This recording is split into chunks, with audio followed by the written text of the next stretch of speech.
and equity. Honorable members, evolution of a structured interactive mechanism amongst those at the helm of these institutions would bring greater convergence in serving the nation.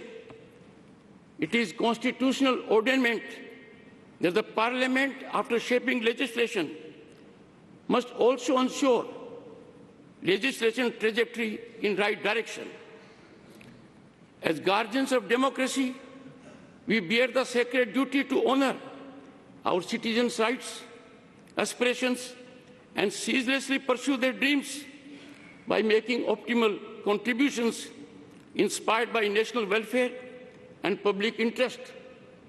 It is for this that June 25 is now set to be celebrated every year, reminding us of the emergency, the darkest period when fundamental rights of citizens were suspended, people were detained without any reason, and civil rights were violated.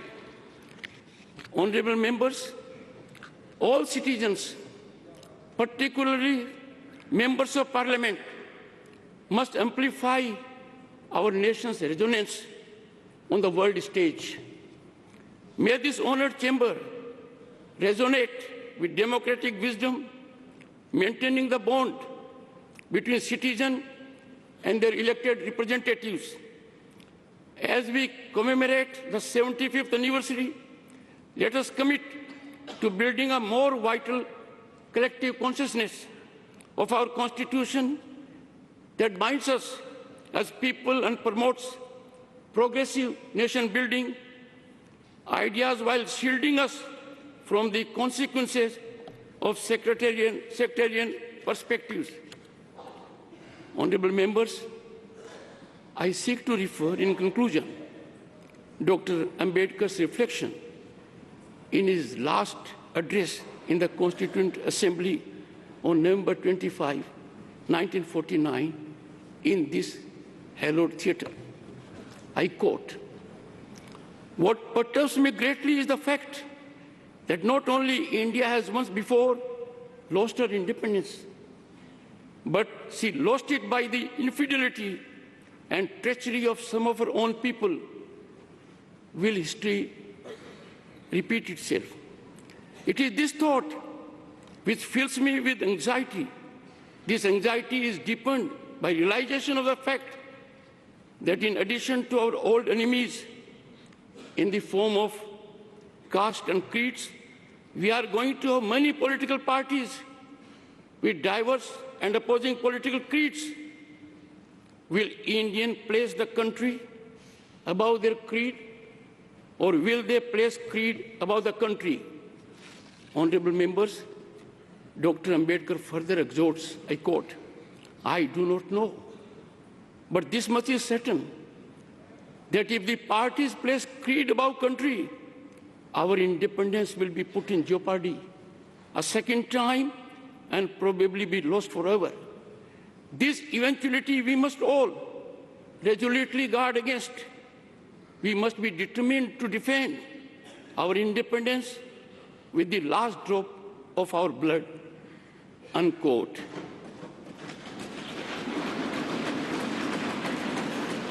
Honorable members, I too conclude on this note with appeal to heed wise counsel emanating from the father of the Indian Constitution. Jai Hind, Jai Bharat.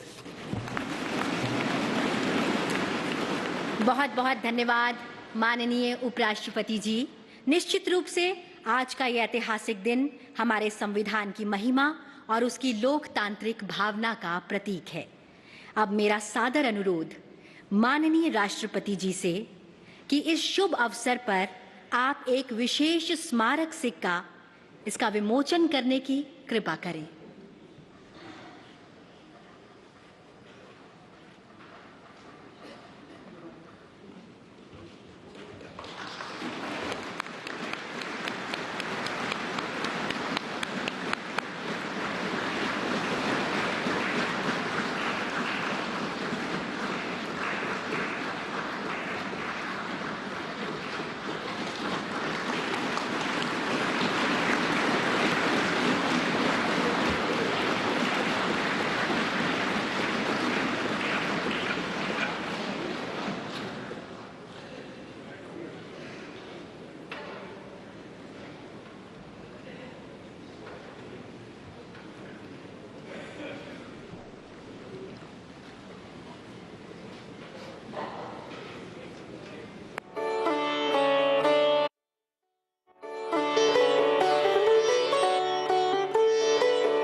बहुत बहुत धन्यवाद। अब मेरा आपसे पुनः अनुरोध कि हमारे संविधान की ऐतिहासिक यात्रा और उसकी गौरवशाली विरासत को चिरस्थायी करने के लिए आज एक विशेष डाक टिकट का विमोचन करने की कृपा करें।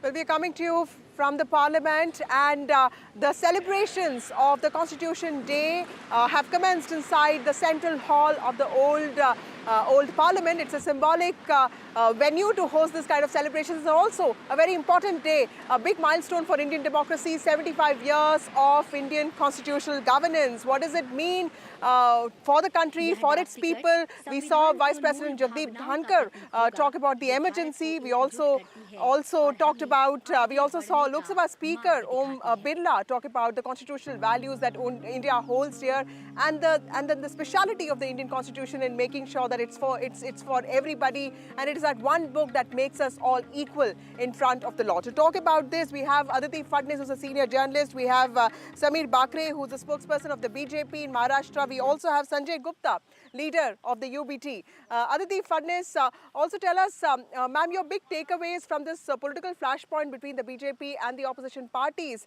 Given the electoral successes of the BJP in the last 5 months, do you think that the opposition also has to re-strategize on its narrative when it comes to constitution, and specifically the fact that they ran an entire campaign on constitution is in danger? Do you think that it's time to rework that a little bit? And certainly, I mean, today is possibly not the day to discuss whether the constitution is being attacked by the opposition or by the government or by both or by neither. Vasudha, I just want to share a very personal anecdote with you. I used to have a colleague who is now an IPS officer. He told me once that, ma'am, there are good days and there are bad days. And when I feel today is going to be a bad day, I just read the preamble to the Constitution of India and I just feel instantly uplifted. I just, my depression just goes away. That is the kind of feeling that is imbued among ordinary people, people who are not necessarily, people who are unlettered, but all Indians, I think, revere the Constitution above all things and know what is there in it for them. So, in that context, I think the opposition needs to think about how it wants to address the contradictions in society, but the government also has to think how it wants to address the concerns that the opposition is raising, because the opposition is not necessarily the enemy of India. Right. Absolutely, ma'am. That's very well said. And the Constitution is one thing that holds us all together. It's what makes us equal in front of the law. It gives us the rights that we enjoy today. So clearly, that's one thing, that's one identity that we all need to be really proud of. Well said. Sameer Bakre, spokesperson of the BJP in Maharashtra. Sameer, a lot of things are going on in Maharashtra. While we'll talk about that a little bit later, tell us, how did the Mahayuti manage to get 75% of the reserved constituencies to vote for it this election, this assembly election? This is a turnaround from what we saw in 2024 Lok Sabha elections. In some ways, the constitution khatre mein hai, narrative is also on the wane. Tell us, how did the BJP and its allies manage to do that? Was there an extensive campaign and outreach to the SC, ST, OBC population? Thank you. First of all, let me congratulate my fellow Indians and the viewers of NDTV for this 75th year of adoption of Constitution Day. It's a momentous occasion for our country that the Constitution written by our Honorable Dr. Bharat Ratna, Dr. Baba Saheb Ambedkar, is taking its full vigor in the entire country now.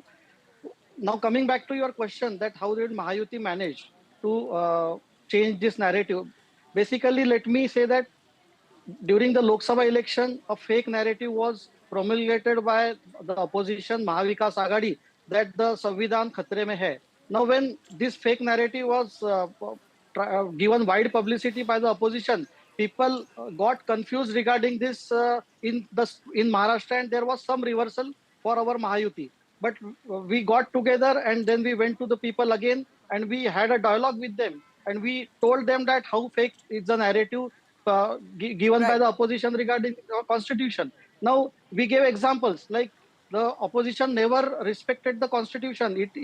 It imposed emergency. Mr. Rahul Gandhi said in US that they will remove the reservation. In contrast, our honorable Narendra Modi ji has always upheld the constitution, and he has given and implemented the schemes No, across no, the yes, past. And Mr. Bakri, I think Rahul Gandhi in that speech he very clearly said that a constitution will be removed only when India is in an ideal egalitarian state. Let me go across to my Sanjay Gupta, the other speaker, the other guest on the panel from UBT. Sanjay ji, इस बार के जो चुनाव थे उसमें constitution का narrative में क्या महत्व था, क्योंकि ऑपोजिशन ने इस पे बहुत ज़्यादा फोकस किया, लेकिन चुनाव के जो परिणाम आए हैं उसमें लगता है कि जो है वो नैरेटिव चला नहीं है। नहीं, हमारे देश के संविधान ने बहुत अच्छे तरीके से काम किया, और कोई भी नैरेटिव चुनाव हार जाने के बाद ये नेताओं के कहने की बात हो सकती है। हमारे देश का संविधान बहुत अच्छे से काम कर रहा है। अगर हमारे देश का संविधान अच्छे से काम ना कर रहा होता तो आज पश्चिम बंगाल में ममता बनर्जी मुख्यमंत्री ना होती, आज दिल्ली में अरविंद केजरीवाल जी मुख्यमंत्री ना होते, और आज वायनाड से जो प्रियंका गांधी जी जीती चुनाव, वो ना जीती होती, और ना ही राहुल गांधी जी आज विपक्ष के नेता नहीं, मैं होते। कह रही हूँ कि ऑपोजिशन का जो नैरेटिव था कि नहीं, मैं आपसे पूछ रही थी कि ऑपोजिशन का जो नैरेटिव था कि कॉन्स्टिट्यूशन जो है उसको बचाना है, वो नैरेटिव इस बार जो है काम नहीं किया। उसको बचाना क्या, हमारे देश में कॉन्स्टिट्यूशन तो है ही। हमारे देश के अंदर कॉन्स्टिट्यूशन ना हो अगर, तो फिर ये तो सब बस कहने की बातें हैं। मैं तो नहीं समझता कि हमारे देश में कॉन्स्टिट्यूशन नहीं है और इसको बचाने के लिए किसी को आना पड़ेगा। We'll just have to cut to the President of India, Draupadi Murmu, speaking today at the Constitution Day celebrations. Let's listen in. संसदीय कार्य मंत्री श्री किरेन रिजिजू जी, लोकसभा में विपक्ष के नेता श्री राहुल गांधी जी, माननीय सांसदगण और प्यारे देशवासी, संविधान दिवस के पावन अवसर पर आप सभी के बीच आकर मुझे हार्दिक प्रसन्नता हो रही। संविधान हमारे देश का सबसे पवित्र ग्रंथ है। आज हम सब एक ऐतिहासिक अवसर के भागीदार भी बन गए हैं और साक्षी भी। 75 वर्ष पहले संविधान सदन के इसी केंद्रीय कक्ष में आज ही के दिन संविधान सभा ने नवस्वाधीन देश के लिए संविधान निर्माण का बहुत बड़ा कार्य संपन्न किया था। उस दिन संविधान सभा के माध्यम से हम भारत के लोगों ने इस संविधान को अपनाया, अधिनियमित किया और आत्मार्पित किया था। हमारे संविधान हमारे लोकतांत्रिक गणतंत्र की सुदृढ़ आधारशिला है। हमारा संविधान हमारे सामूहिक और व्यक्तिगत स्वाभिमान को सुनिश्चित करता है। आज कृतज्ञ राष्ट्र की ओर से मैं संविधान सभा के सदस्यों और कर्मियों को श्रद्धांजलि अर्पित करती हूँ। ये देश का सौभाग्य है कि संविधान सभा के अध्यक्ष डॉक्टर राजेंद्र प्रसाद ने तथा प्रारूप समिति के अध्यक्ष डॉक्टर बाबा साहेब अम्बेडकर ने संविधान निर्माण की यात्रा का मार्गदर्शन किया। बाबा साहेब अम्बेडकर ने प्रगतिशील और समावेशी सोच की छाप हमारे संविधान पर अंकित किया है। संविधान सभा में बाबा साहेब के ऐतिहासिक संबंधों से ये तथ्य स्पष्ट होता है कि भारत लोकतंत्र की जननी है। अपने लोकतंत्र पर गौरव की इसी भावना के साथ आज हम सब इस विशेष अवसर पर एकत्र हुए। ये अवसर संविधान सभा की 15 महिला सदस्यों के योगदान को स्मरण करने का भी है। हमें उन अधिकारियों के अमूल्य योगदान को भी याद रखना चाहिए जिन्होंने नेपथ्य में रहकर काम किया। उनकी कार्यनिष्ठा ने संविधान निर्माण की प्रक्रिया को सुचारू रूप से आगे बढ़ाया। उनमें प्रमुख भूमिका श्री BN राव की थी, जो संविधान सभा के संवैधानिक सलाहकार थे। मैं संविधान सभा के सचिव श्री HBR अंगगर संयुक्त सचिव श्री एस.एन. मुखर्जी और उप सचिव श्री जुगल किशोर खन्ना को भी उल्लेख करना चाहूँगी। माननीय सांसदगण, स्वतंत्रता के 75 वर्ष पूर्ण होने पर में सभी देशवासियों ने आज़ादी का अमृत महोत्सव मनाया। आगामी 26 जनवरी को हम अपने गणतंत्र की 75वें वर्षगांठ मनाएंगे। इस तरह के समारोह हमें अब तक की यात्रा का अवलोकन करने और आगे की यात्रा की बेहतर योजना बनाने के अवसर प्रदान करते हैं। ऐसे समारोह हमारी एकता को मजबूत बताने की तथा ये दर्शाते हैं कि राष्ट्रीय लक्ष्यों को प्राप्त करने के प्रयासों में हम सब एक साथ हैं। हमारे स्वाधीनता संग्राम के दौरान अनेक महान विभूतियों ने हमारे राष्ट्रीय आदर्शों को रेखांकित किया था। हमारी संविधान सभा में हमारे देश की विविधता को अभिव्यक्ति मिली थी। संविधान सभा में सभी प्रांतों और क्षेत्र के प्रतिनिधियों की उपस्थिति से अखिल भारतीय चेतना को शोर मिला था। संविधान सभा के वाद विवाद तथा सदस्यों के संबोधनों में हमें संविधान निर्माण की प्रक्रिया के साथ साथ अपने देश के बारे में गहरी जानकारी प्राप्त होती है। आज जिन पुस्तकों का विमोचन किया गया तथा जो शॉर्ट फिल्म्स दिखाई गई, उनमें लोगों को हमारे संविधान निर्माण के गौरवशाली इतिहास का परिचय प्राप्त होगा।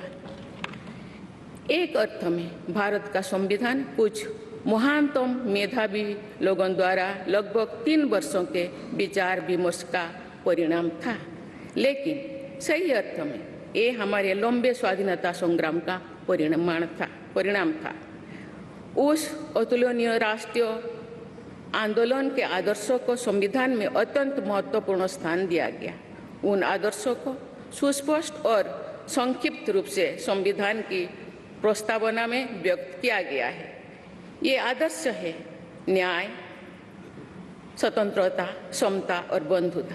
ये आदर्श सदियों से भारत को परिभाषित करते हैं। संविधान की प्रस्तावना में उल्लिखित आदर्श एक दूसरे के पूरक है। समग्र रूप से ये सभी आदर्श ऐसा वातावरण उपलब्ध कराते हैं जिसमें हम नागरिक को फूलते फलते समाज में योगदान देने तथा साथी नागरिकों की मदद करने का अवसर मिलता है। माननीय संसदगण, संविधान की भावना के अनुसार कार्यपालिका, विधायिका और न्यायपालिका का ये दायित्व है कि वे सामान्य लोगों के जीवन को सुगम बनाने के लिए मिलजुल कर काम करें। संसद द्वारा पारित किए गए अनेक अधिनियमों से जौन आकांक्षाओं को अभिव्यक्ति मिली है। देश के आर्थिक एकीकरण के लिए स्वतंत्रता के बाद का सबसे बड़ा टैक्स सुधार गुड्स एंड सर्विसेज टैक्स को के रूप में किया गया है। वर्ष 2018 में राष्ट्रीय पिछड़ा वर्ग आयोग को संवैधानिक दर्जा प्रदान किया गया है। वुमेन लेड डेवलपमेंट की सोच को यथार्थ रूप देना सामाजिक न्याय के संवैधानिक आदर्शों को प्राप्त करने के लिए अनिवार्य है। नारी शक्ति बंधन अधिनियम द्वारा हमारे लोकतंत्र में महिला सशक्तिकरण के एक नए युग की शुरुआत की गई है। दंड के स्थान पर न्याय तथा अपराध के स्थान पर सुरक्षा की भावना पर आधारित भारतीय न्याय संहिता, भारतीय नागरिक सुरक्षा संहिता और भारतीय साक्ष्य अधिनियम को पारित करके सांसदों ने आधुनिक सोच को अपनाने का प्रभावशाली परिचय दिया है। ऐसे अनेक अधिनियमों को पारित करने के लिए मैं सभी सांसदों की सराहना करती हूँ। पिछले कुछ वर्षों के दौरान सरकार ने समाज के सभी वर्गों, विशेषकर कमजोर वर्गों के लोगों के विकास के लिए अनेक कदम उठाए हैं। ऐसे निर्णयों से लोगों का जीवन बेहतर हुआ है तथा उन्हें प्रगति के नए अवसर मिल रहे हैं। गरीब लोगों का अपना पक्का घर मिल रहा है, बिजली, पानी, सड़क की सुविधा मिल रही है, खाद्य सुरक्षा और चिकित्सा सेवाएं मिल रही है। देश में बड़े पैमाने पर विश्व स्तर का इंफ्रास्ट्रक्चर बनाया जा रहा है। समग्र और समावेशी विकास के ऐसे अनेक प्रयास हमारे संवैधानिक आदर्शों को आगे बढ़ाते हैं। इस प्रयासों के लिए मैं सरकार की सराहना करती हूँ। उच्चतम न्यायालय के प्रयासों से देश की न्यायपालिका हमारे न्याय प्रणाली को और अधिक प्रभावी बनाने के लिए अनेक प्रयास कर रही है। न्यायपालिका विचाराधीन कैदियों को और जेल सुधार के विषयों पर भी कार्यरत है। हमारे देश में मूलभूत अधिकारों का दायरा समय के साथ विस्तृत होता रहा है। अपेक्षाकृत कम साधन संपन्न लोगों को कानूनी सहायता प्रदान करने के संवैधानिक निर्देश प्रति जागरूकता और सक्रियता बढ़ रही है। माननीय सांसदगण, कार्यपालिका, विधायिका और न्यायपालिका के साथ साथ सभी देशवासियों की सक्रिय भागीदारी से हमारे संवैधानिक आदर्शों को शक्ति मिलती है। हमारे संविधान में प्रत्येक नागरिक के मूल कर्तव्यों का स्पष्ट उल्लेख किया गया है। भारत की एकता और अखंडता की रक्षा करना, समाज में समरसता की भावना का निर्माण करना, महिलाओं के सम्मान को सुनिश्चित करना, पर्यावरण की रक्षा करना, वैज्ञानिक दृष्टिकोण को अपनाना, सार्वजनिक संपत्ति की सुरक्षा करना तथा राष्ट्र को उपलब्धियों की नई ऊंचाई तक ले जाना नागरिकों के मूल कर्तव्यों में शामिल है। हमारा संविधान एक जीवंत और प्रगतिशील दस्तावेज है। बदलते समय की मांग के अनुसार नए विचारों को अपनाने की व्यवस्था हमारे दूरदर्शी संविधान निर्माताओं ने बनाए थे। हमने संविधान के माध्यम से सामाजिक न्याय और समावेशी विकास के अनेक बड़े लक्ष्यों को प्राप्त किया है।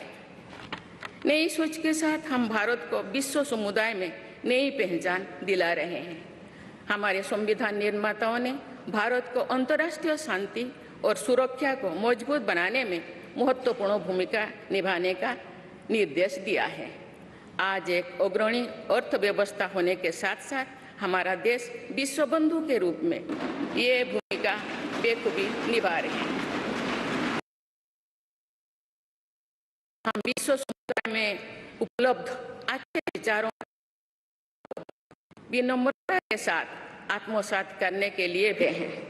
देश की जरूरतों के मुताबिक उत्कृष्ट विचारों और पद्धतियों को अपनाने की इसी भावना का उदाहरण हमारे संविधान निर्माताओं ने प्रस्तुत किया था। संविधान सभा के दूरदर्शी सदस्यों ने हमें एक प्रेरणादायक संविधान दिया जो अन्य देशों के लिए भी एक आदर्श साबित हुआ है। संविधान सभा के अध्यक्ष और मेरे प्रतिष्ठित पूर्ववर्तियों में सर्वप्रथम डॉक्टर राजेंद्र प्रसाद ने वर्ष 1949 में आज ही के दिन अपने भाषण में एक विचार व्यक्त किया था कि संविधान को जीवंत बनाए रखना उन लोगों पर निर्भर करता है जो उसका संचालन करते हैं।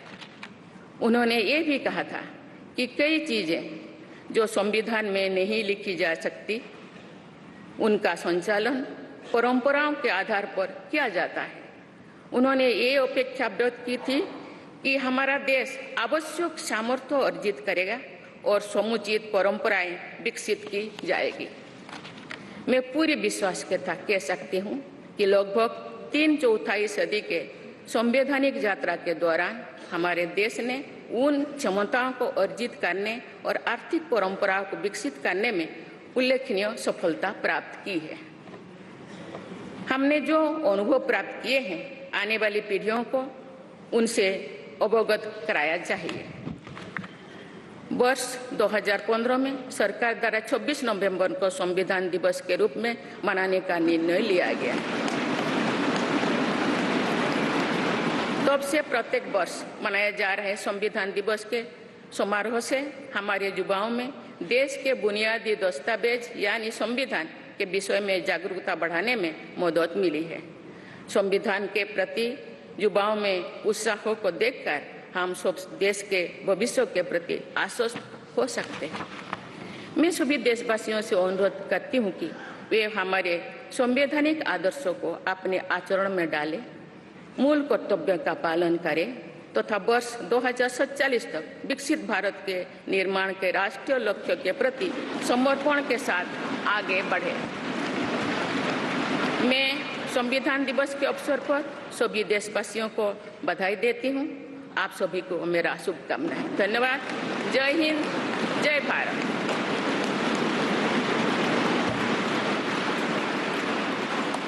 माननीय राष्ट्रपति जी, बहुत बहुत धन्यवाद। अब हम आपसे विनम्र अनुरोध करते हैं कि आज के इस विशेष अवसर पर आप पूरे राष्ट्र के साथ उद्देशिका का वाचन करने की कृपा करें। आप सभी से भी सादर अनुरोध।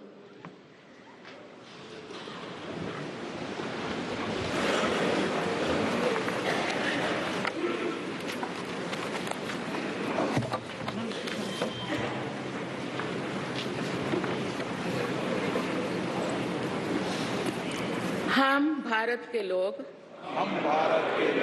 भारत को एक संपूर्ण प्रभुत्व संपन्न समाजवादी पंथ निरीक्षण लोकतांत्रिक गणराज्य बनाने के लिए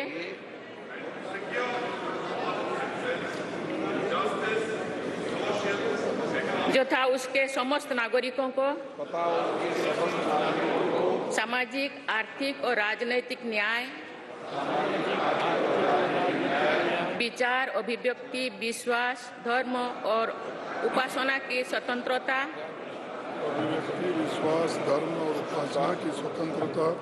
प्रतिष्ठा और अवसर की समता प्राप्त करने के लिए तथा उन सब में व्यक्ति की गरिमा और राष्ट्र की एकता और अखंडता सुनिश्चित करने वाली बंधुता बढ़ाने के लिए दृढ़ संकल्प होकर अपनी इस संविधान सभा में आज तारीख 26 नवंबर 1949 ईस्वी को एतद द्वारा इन संविधान को अंगीकृत, अधिनियमित और आत्मार्पित करते हैं।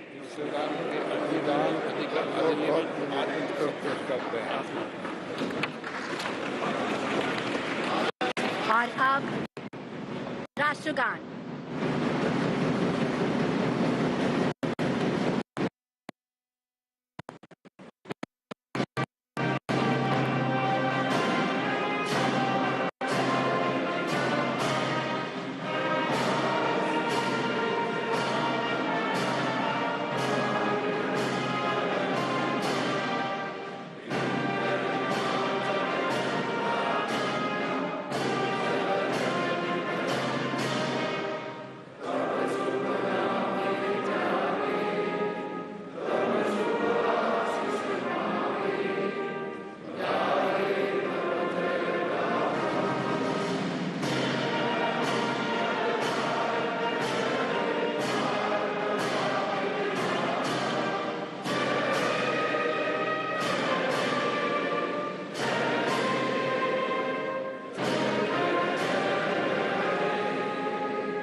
There you go. India marks the 75th Constitution Day. The President of India just addressed and finished her address saying that we have to uphold the true spirit of the Constitution and we have to respect what has been laid down by the experts of the country.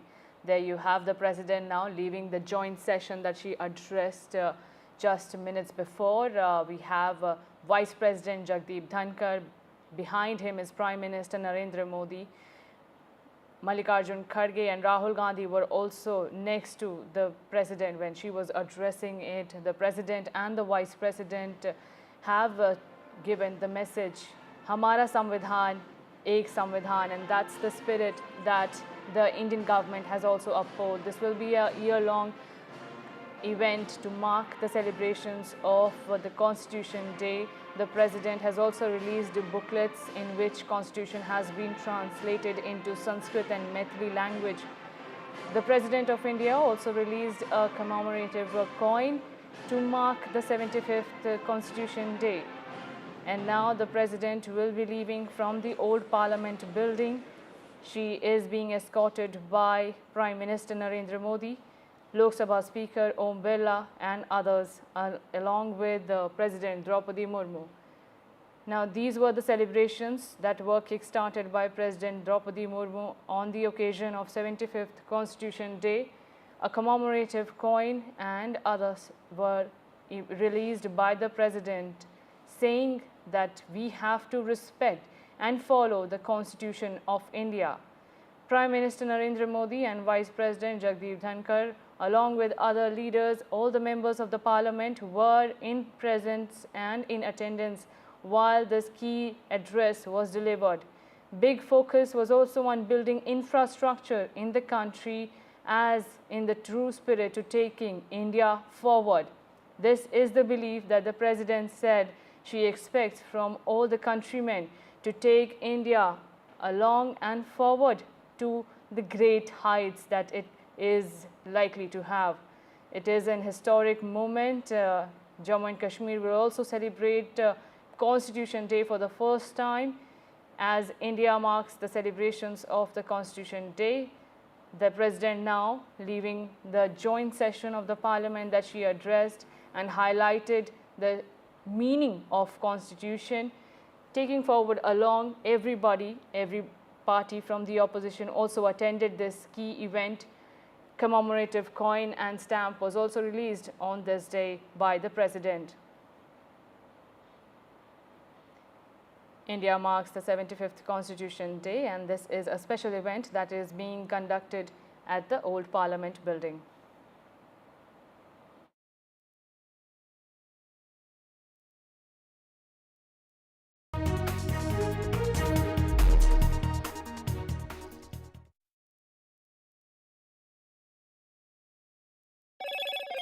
Hello, Moto. Motorola Edge 50 Pro, world's first AI-powered pro-grade camera.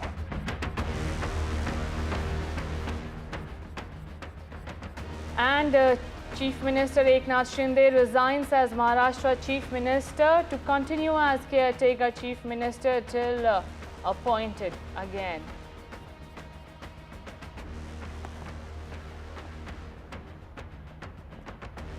And Murmu marks the occasion of the Constitution Day at the historic Central Hall of Samvidhan Sadan. PM Modi attended the Constitution Day celebrations as well as VP Dhankar. Murmu released commemorative coin and Constitution booklets.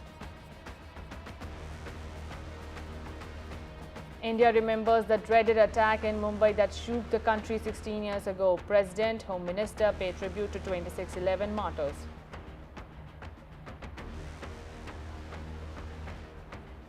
Top General's critical review of women colonels. Top General's critical review in key command roles reflected in a letter, defense sources say, committed to induction of women officers.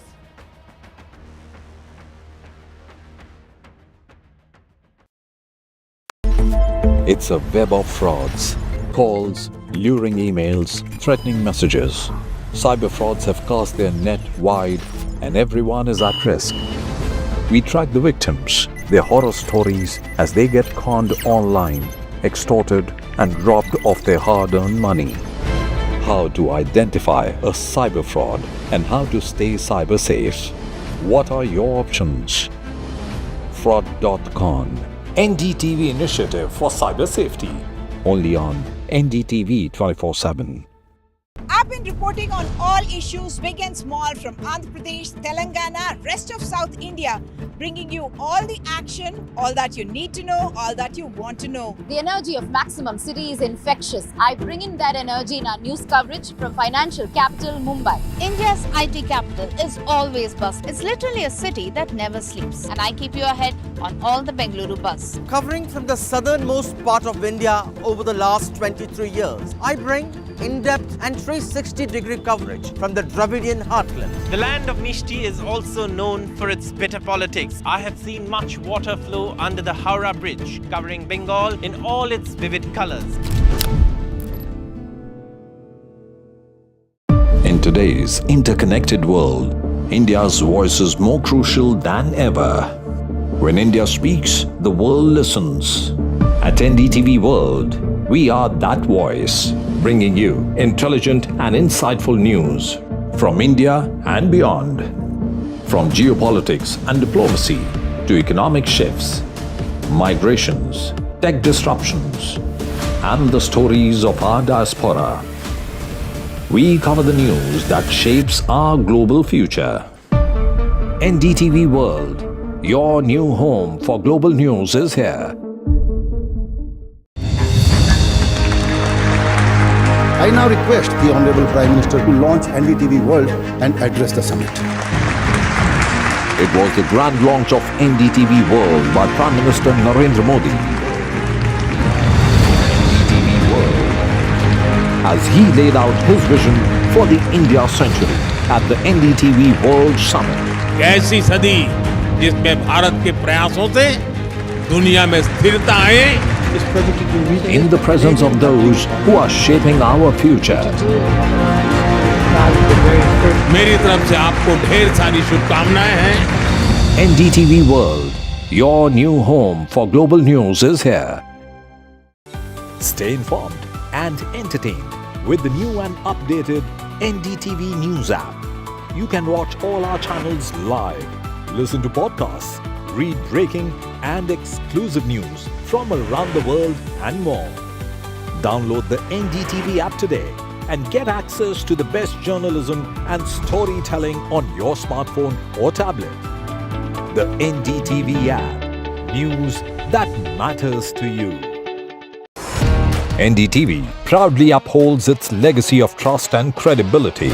According to the prestigious Reuters Institute's Digital News Report 2024, NDTV is the topmost news platform in the country. Number one in both online and offline reach in India.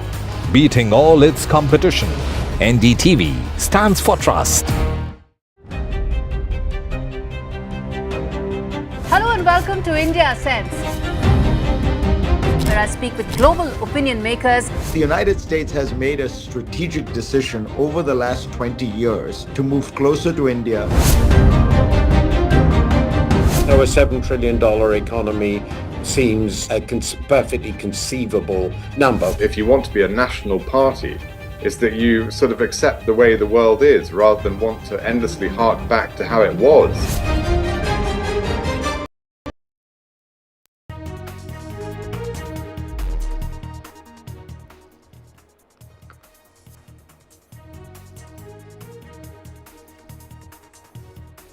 Eknath Shinde resigns as the Chief Minister of Maharashtra and takes on the role of the caretaker Chief Minister in the meantime before the announcement of the role of the Chief Minister. Who will be the next Chief Minister is the big question. And Draupadi Murmu marks the occasion of the Constitution Day at the historic Central Hall of the old Parliament building. Prime Minister Modi will be attending the Constitution Day celebrations at the Supreme Court later today.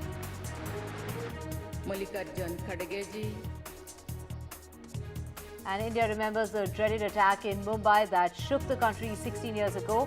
It is the President and the Home Minister paying their tribute to the martyrs of the attacks that took place on 26/11/2008. And top general's critical review of other women officers serving in key command roles reflected in a letter. According to defense sources, the armed forces are committed to induction of women officers. US President-elect Donald Trump has promised to overhaul the Justice Department, saying that they're empty, lawless cases that are being filed. And the International Emmy Awards in New York City. It's Veer Das, the first Indian hosting the International Emmys. Well, it was the Indian sole entry into the Emmys for the Best Drama Series, The Night Manager, that lost out. It was nominated but lost to a French series instead.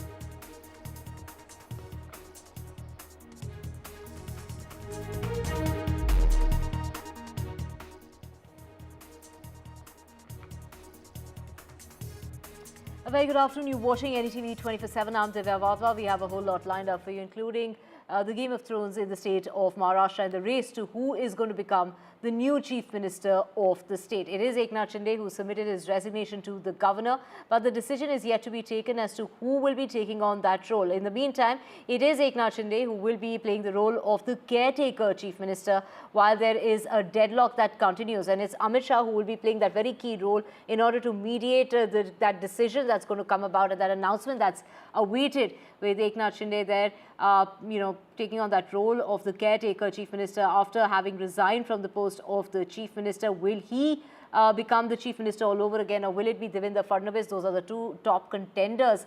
Devendra Fadnavis, to remember, served as the Chief Minister of the state of Maharashtra between 2014 and 2019. It is the Shiv Sena that wants the Chief Minister's chair to stay with Eknath Shinde, while it is the BJP MLAs that are pushing for Devendra Fadnavis to be their top choice when it comes to the seat of power in the state of Maharashtra. It is Amit Shah who is likely to meet the Mahayuti leaders in order to take that decision. And we have my colleagues Radhika and Anu joining us from Mumbai. Radhika, over to you first. It is Maharashtra's Chief Minister Eknath Shinde who has now resigned, appealed to his party workers to not to gather in Mumbai in large numbers to show their support to him. This comes amid growing pressure by the Shiv Sena to make Eknath Shinde the Chief Minister all over again. That's right. A big development. Of course, Eknath Shinde has tendered his resignation, and it is as expected as the term of Maharashtra government ended today. But what is interesting is that it was just his resignation that's required. Effectively, the assembly gets dissolved, the cabinet gets dissolved after the chief minister resigns. But what is interesting is that both the deputy chief ministers, of course, Devendra Fadnavis, now of course the former deputy CM, Devendra Fadnavis as well as Ajit Pawar were also present when Chief Minister Eknath Shinde tendered that resignation, which effectively is a kind of messaging that they want to send across that Mahayuti is together, they are united, and there are no disputes as far as Chief Ministership post is concerned. Of course, Eknath Shinde will continue to be the caretaker Chief Minister until the time government is formed, and there is an immense delay in government formation. Tons of meetings took place in the last couple of days, but now Mahayuti has to sit together. Those were individual party meetings that took place, but now they have to sit together in most likelihood with Amit Shah to come up with a name for Chief Minister's post. Is it going to be Devendra Fadnavis, an effective administrator, an experienced leader, somebody who drove BJP to this kind of victory with 132 seats? Or is it going to be Eknath Shinde, face of Ladki Bahan scheme, and somebody who is also being credited for many of the development projects as well, and somebody with a lot of grassroots connections? So who is it going to be? That remains to be seen. BJP, as you pointed out, backing Devendra Fadnavis, and Sena are pushing for Eknath Shinde once again. But BJP in an advantageous position here because it has 132 numbers. So therefore it just has to take the support of just Ajit Pawar faction, and Shinde doesn't even need to be in that equation technically for BJP to form the government, for Mahayuti to form the government. So therefore Eknath Shinde doesn't have the kind of negotiation advantage at this point. But again, we'll have to really see how things will pan out. Is it going to be Fadnavis or Shinde, or will it be a surprise name? But for now, Shinde has tendered his resignation. Effectively, the current assembly has been dissolved, and he will continue to be caretaker chief minister until the time a new chief minister has been appointed.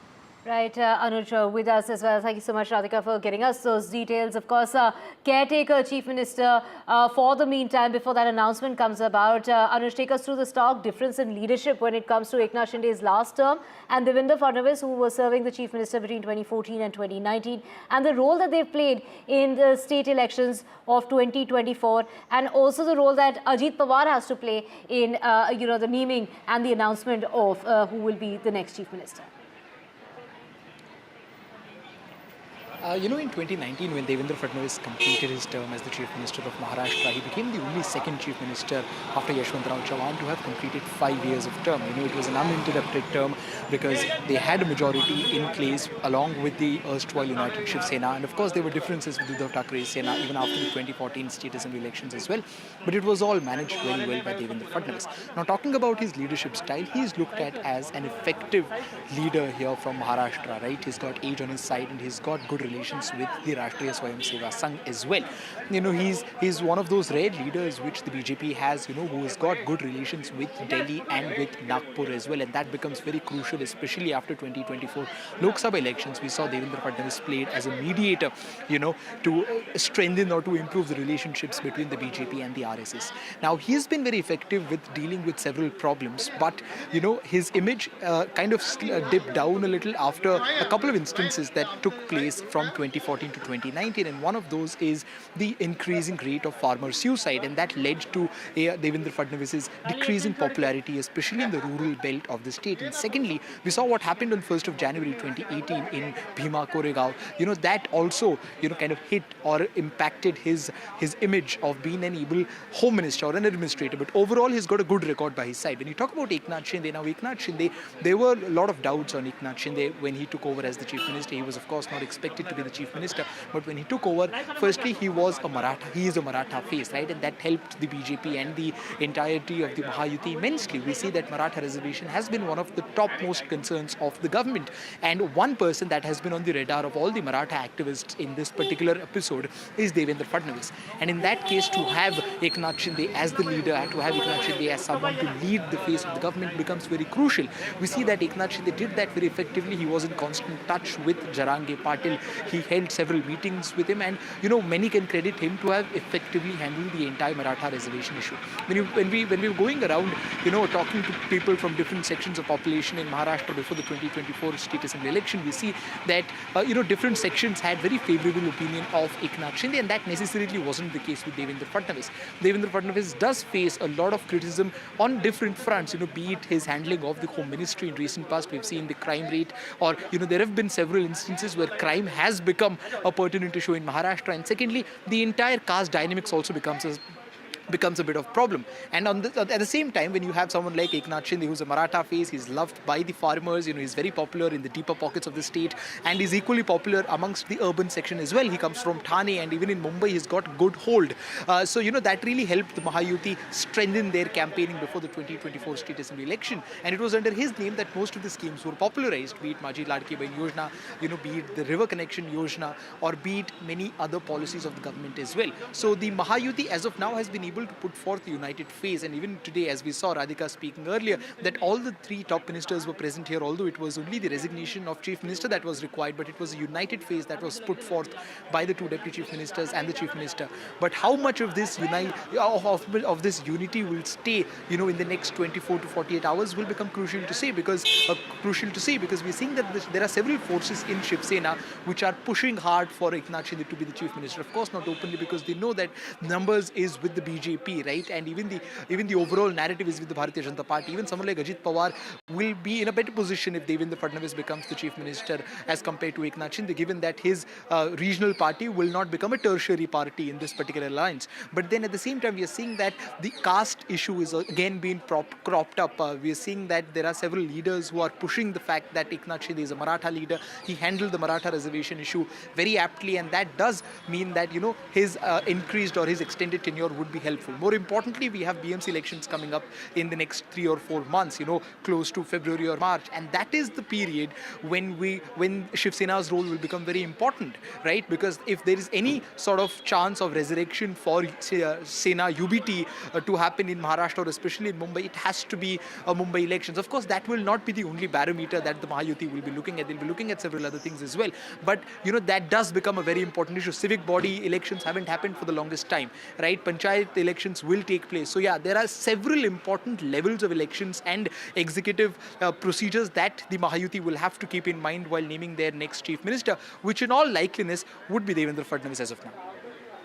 Right, Anuj. So, of course, that big announcement, and of course, before that, that big meeting with Amit Shah before that decision is finally taken. And staying with news from Maharashtra is Pawar versus Pawar in the Supreme Court, with that legal battle over the party symbol, with Sharad Pawar there filing a fresh affidavit in the Supreme Court with the Sharad Pawar faction there, saying that it is, Ajit Pawar who tried to confuse the voters. He tried to confuse the voters by exploiting the goodwill that was linked with the clock symbol. And that hearing that's coming up in the Supreme Court in regard to the Pawar versus Pawar legal battle that continues in regard to the symbol.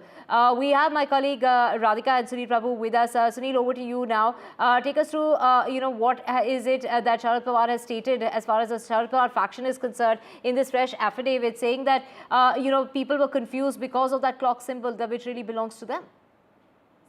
That's right. They're giving a fresh affidavit. But of course, as you know, it's now academic. Whatever had to be done, the damage that had to be done is already done. And it's in that backdrop that the Supreme Court will be hearing this matter. At last time round, they had given strict guidelines to the Ajit Pawar faction. But now Mr. Sharad Pawar trying to say that, Mr. Ajit Pawar had used the means which, confused the voter and allowed that election symbol and him to take the opportunity to take that benefit.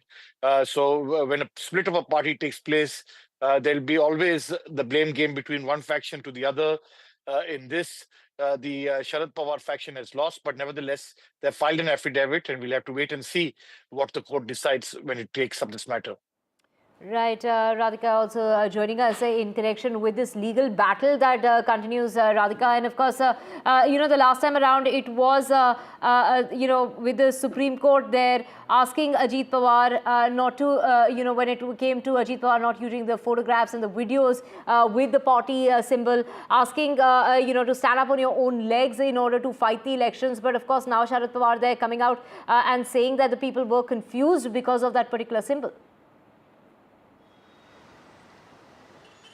Certainly, NCP symbol, as I was pointing, is only intensifying before the Supreme Court. Now, fresh affidavit being filed by Sharad Pawar saying that the use of a clock symbol by Ajit Pawar created confusion among minds of voters, in a way indicating or rather hinting that the reason why, Ajit Pawar perhaps won the way he did is as a result of the confusion that it created among the minds of voters over who the real NCP is.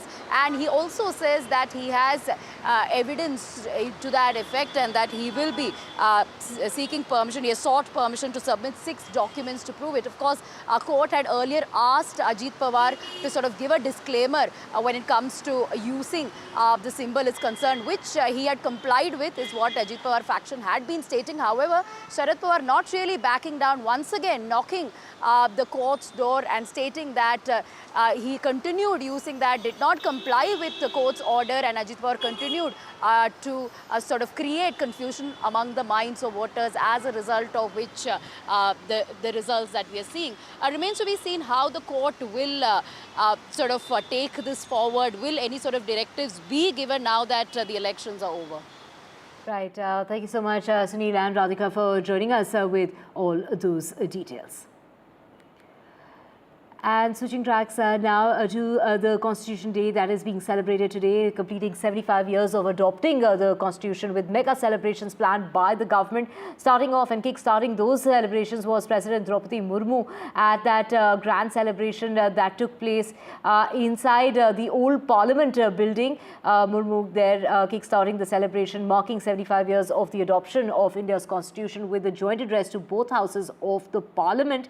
The year-long celebration to mark the 75 years, which started with the President addressing that joint session in the Central Hall to mark and commemorate with a coin and a stamp that was released, and the President there that led the ceremonial reading of the preamble to the Constitution. It, and in terms of the event that reignited political tensions with the opposition parties, urging the Lok Sabha Speaker Om Birla to allow their leaders also to address the celebratory event. And this comes amid a backdrop of repeated boycotts, with 14 opposition parties skipping the event in 2019 and 2021, citing concerns over alleged violations of constitutional principles. It is the Prime Minister who will also later in the day be attending the Constitution Day celebration at the Supreme Court, where he'll release the annual report of the Indian judiciary.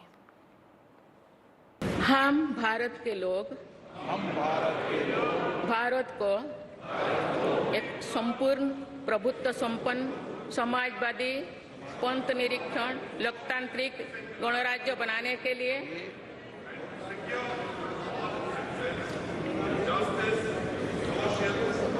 तथा उसके समस्त नागरिकों को सामाजिक, आर्थिक और राजनैतिक न्याय, विचार, अभिव्यक्ति, विश्वास, धर्म और उपासना की स्वतंत्रता,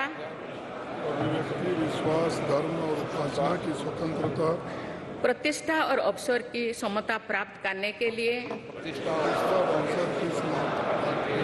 तथा उन सब में व्यक्ति की गरिमा और राष्ट्र की एकता और अखंडता सुनिश्चित करने वाली बंधुता बढ़ाने के लिए दृढ़ संकल्प होकर अपनी इस संविधान सभा में आज तारीख 26 नवंबर 1949 ईस्वी को एतद द्वारा इन संविधान को अंगीकृत, अधिनियमित और आत्मार्पित करते हैं।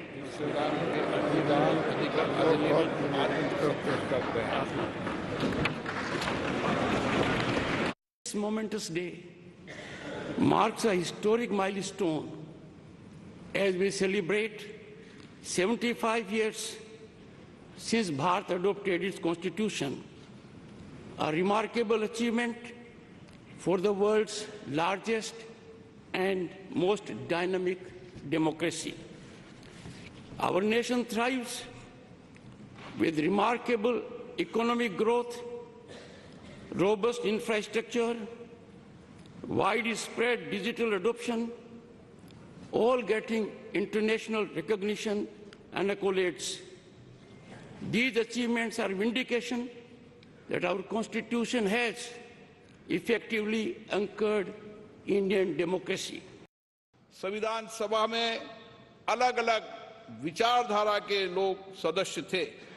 इसके बावजूद भी उन्होंने एक एक अनुच्छेद पर विचार किया, मंथन किया, पूरी गरिमा और मर्यादा से अपनी सहमति असहमति व्यक्त करते हुए संविधान की रचना की। सार्थक एवं गरिमापूर्ण संवाद की इस उत्कृष्ट परंपरा को हमें अपने सदनों में भी अपनाना चाहिए। हमारा संविधान देश में सामाजिक आर्थिक बदलाव का सुधार रहा है। करते काल में हम सामूहिक प्रयासों से विकसित भारत की और मजबूती से आगे बढ़ रहे हैं। हमारे संविधान में प्रत्येक नागरिक के मूल कर्तव्यों का स्पष्ट उल्लेख किया गया है।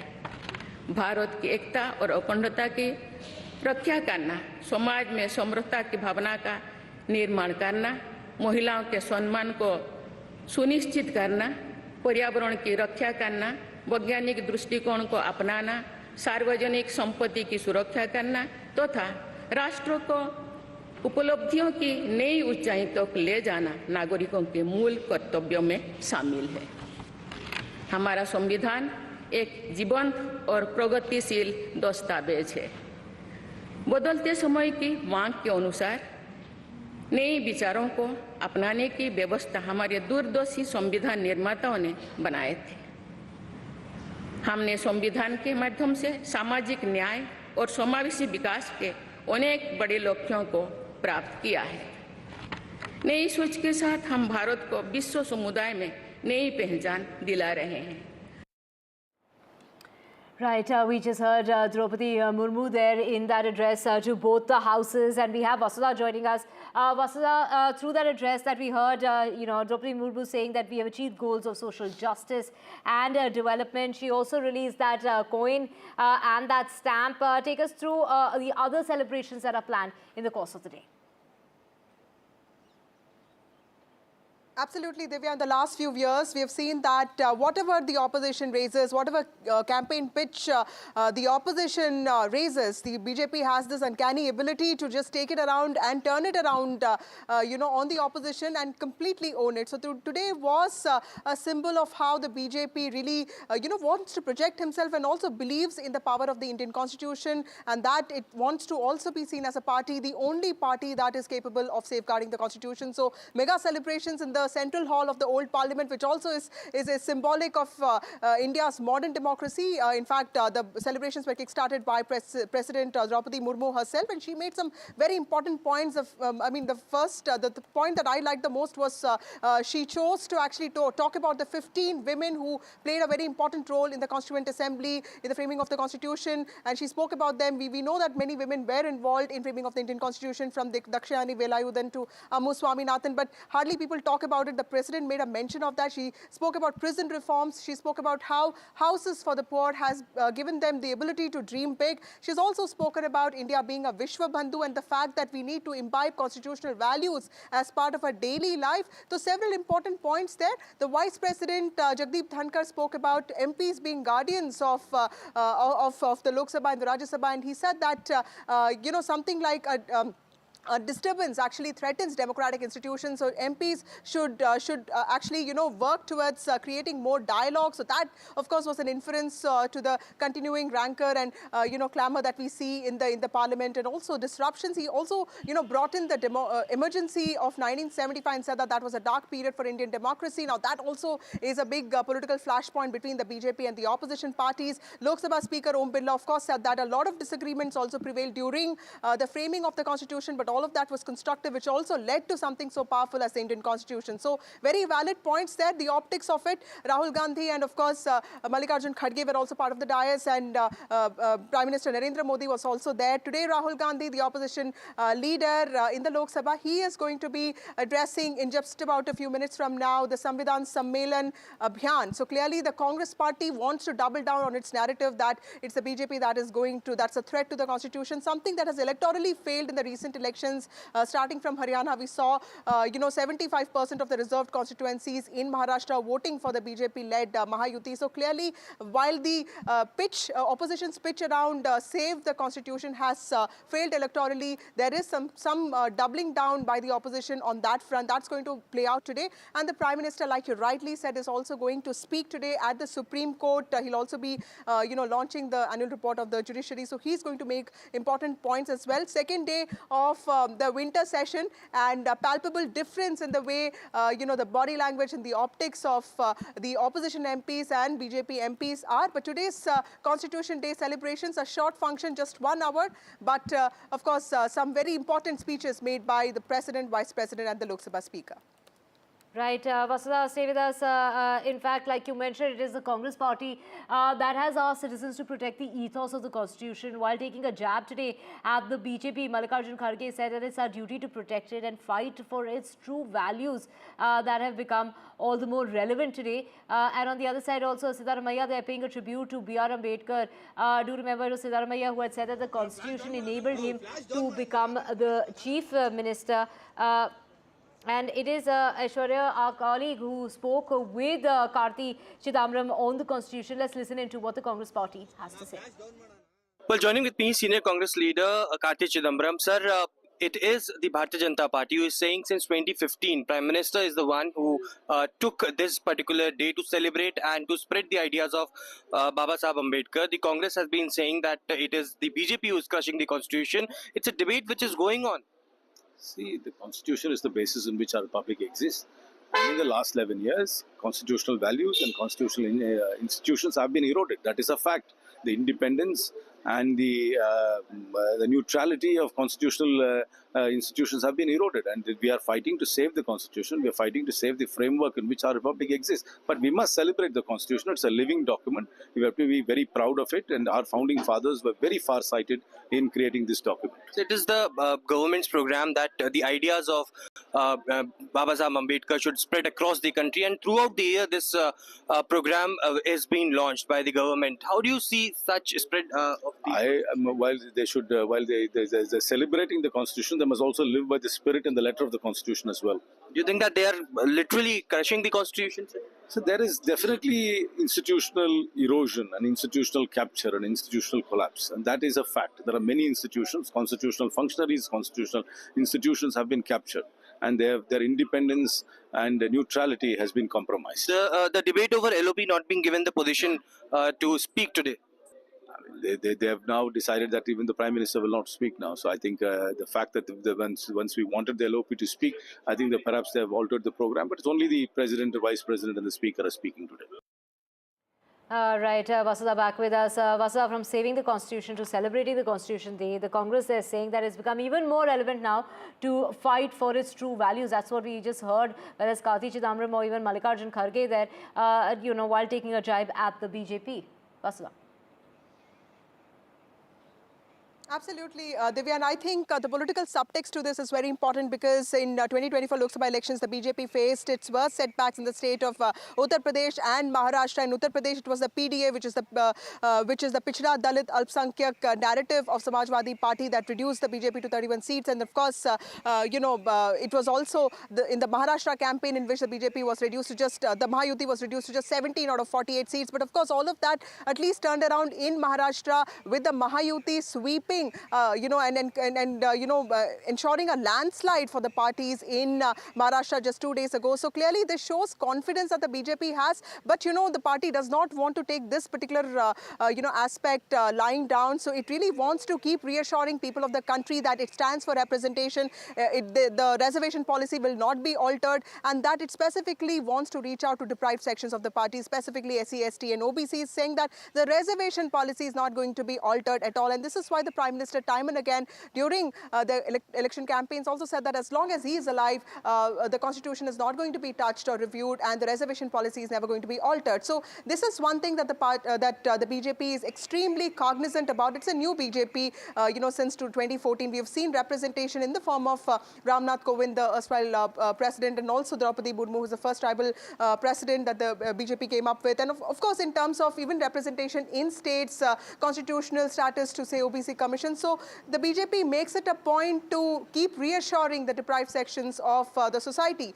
that it stands for their rights. And the best way to do that is to keep showing its belief and its conviction in the Indian Constitution, and also, completely idolizing someone like B.R. Ambedkar, who is a great icon of all communities, but at the same time has also been somebody who has framed the Indian Constitution. So many symbolic aspects to today's program, but also the political subtext cannot be really unseen here, because there's a large aspect of politics also in this. This is the BJP's, this is the ruling party's, the government's way of ensuring reaching out to deprived sections of people who have been in 2020 for some section of them, who had actually gotten attracted to the opposition's narrative that there is a danger to the Indian Constitution.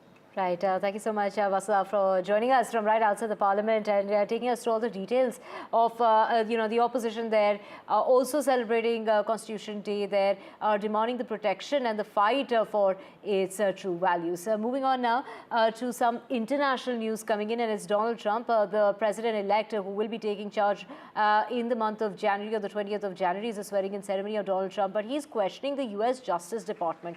He's signaling at a massive overhaul even before he takes charge. He's talking about how the Department of Justice is filing cases which are frivolous, motivated, and just politically driven, and that's why millions of worth of money is being wasted. This is public money that's being wasted in cases that are mounting, and that the attorneys, these are the attorneys that are being forced to take up such cases, is what Donald Trump has said, and that he is going to put an end to these lawless cases that are being filed.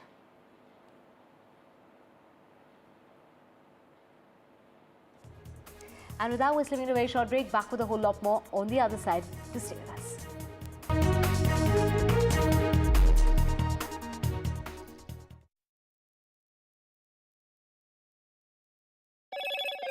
Hello, Moto. Motorola Edge 50 Pro, world's first AI-powered pro-grade camera.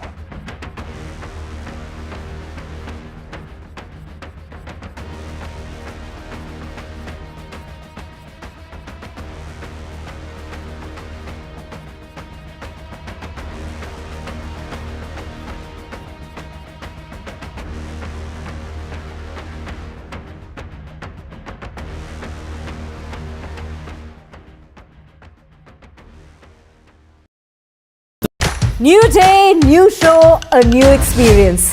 Start your day with the news, not views. We bring you stories that matter and impact your lives. News that informs and keeps you ahead.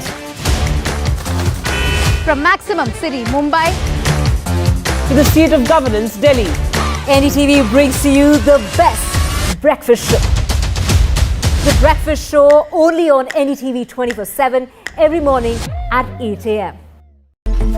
It's a web of frauds, calls, luring emails, threatening messages. Cyber frauds have cast their net wide and everyone is at risk. We track the victims, their horror stories as they get conned online, extorted and robbed of their hard-earned money. How to identify a cyber fraud and how to stay cyber safe. What are your options? Fraud.con, NDTV initiative for cyber safety. Only on NDTV 24/7. I've been reporting on all issues, big and small, from Andhra Pradesh, Telangana, rest of South India, bringing you all the action, all that you need to know, all that you want to know. The energy of Maximum City is infectious. I bring in that energy in our news coverage from financial capital Mumbai. India's IT capital is always buzz. It's literally a city that never sleeps. And I keep you ahead on all the Bengaluru buzz. Covering from the southernmost part of India over the last 23 years, I bring in-depth and 360-degree coverage from the Dravidian heartland. The land of Mishti is also known for its bitter politics. I have seen much water flow under the Howrah Bridge, covering Bengal in all its vivid colors. In today's interconnected world, India's voice is more crucial than ever. When India speaks, the world listens. At NDTV World, we are that voice, bringing you intelligent and insightful news from India and beyond. From geopolitics and diplomacy to economic shifts, migrations, tech disruptions, and the stories of our diaspora. We cover the news that shapes our global future. NDTV World, your new home for global news, is here. I now request the Honorable Prime Minister to launch NDTV World and address the summit. It was the grand launch of NDTV World by Prime Minister Narendra Modi. NDTV World, as he laid out his vision for the India century at the NDTV World Summit.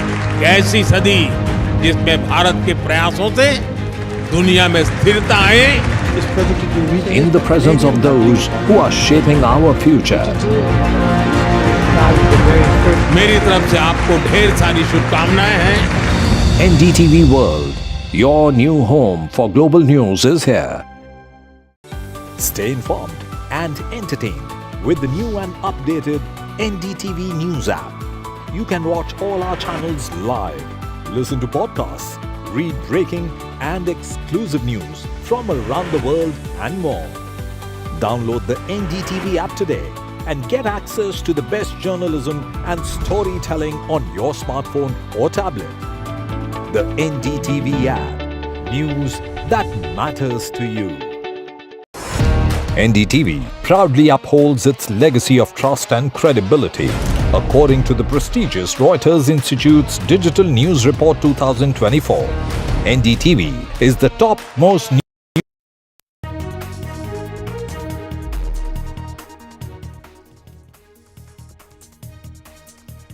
Welcome back. Two explosions occurred outside two clubs in Chandigarh on Monday night, with the police suspecting it to be a case of attempted extortion.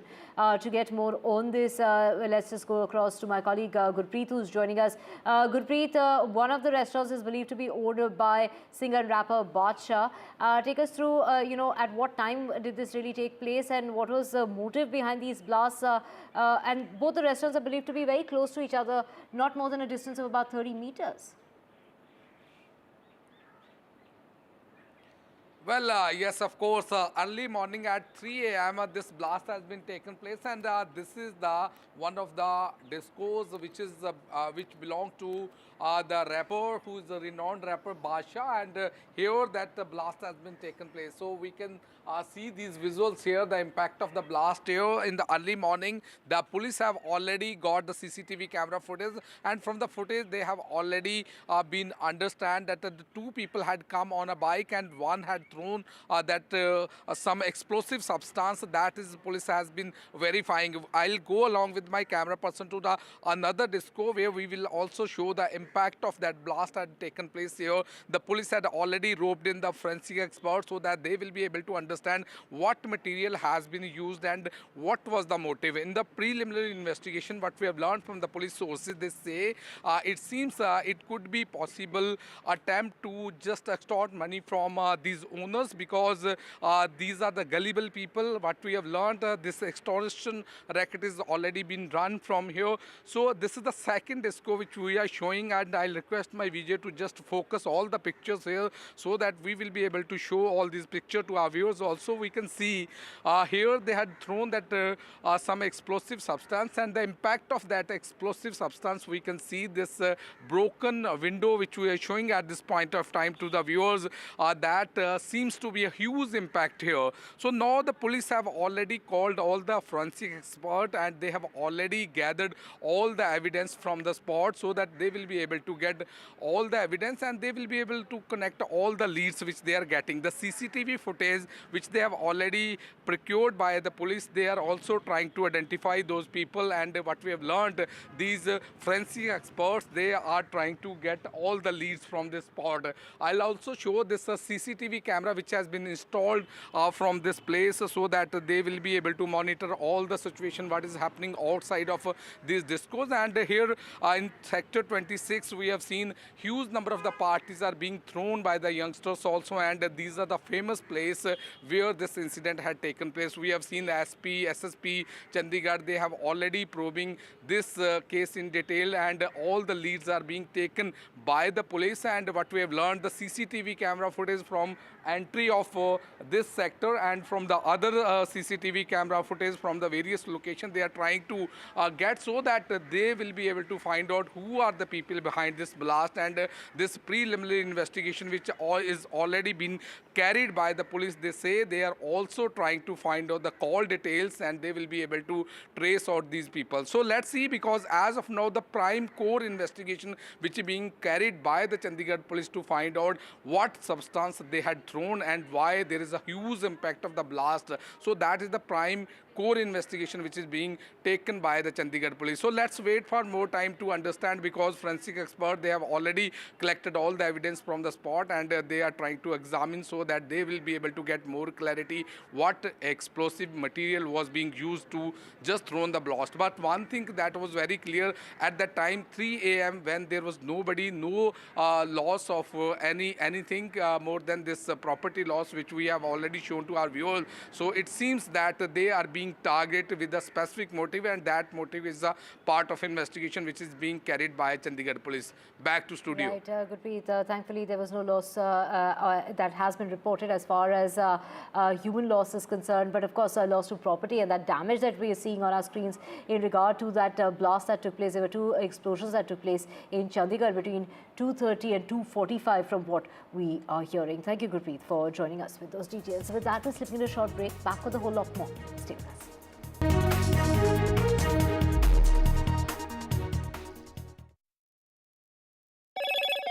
Hello, Moto.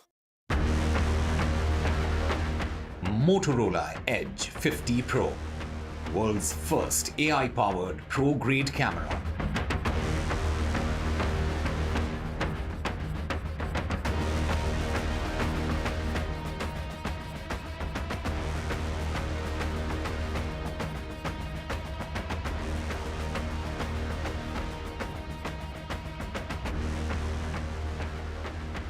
Eknath Shinde resigns as Maharashtra's Chief Minister but will continue as the caretaker Chief Minister till the announcement of the new Chief Minister of the state.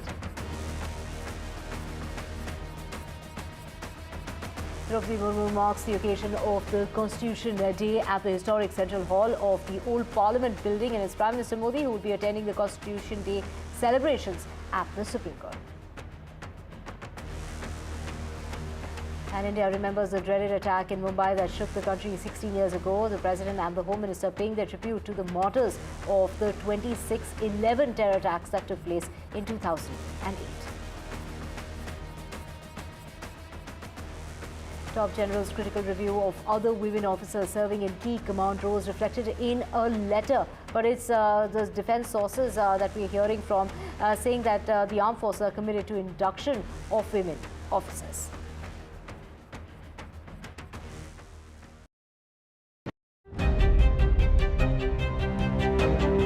Hello and welcome to India Sense, where I speak with global opinion makers. The United States has made a strategic decision over the last 20 years to move closer to India.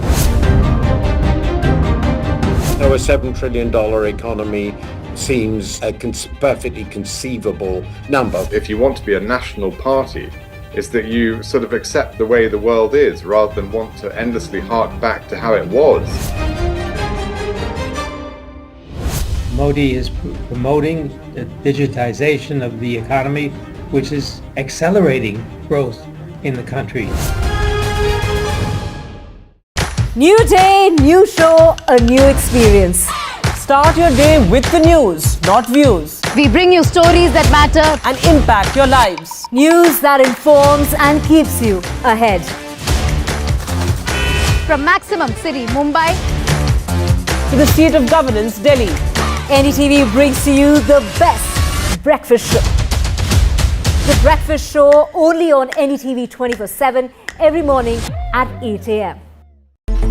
It's a web of frauds, calls, luring emails, threatening messages. Cyber frauds have cast their net wide and everyone is at risk. We track the victims, their horror stories as they get conned online, extorted and robbed of their hard-earned money. How to identify a cyber fraud and how to stay cyber safe.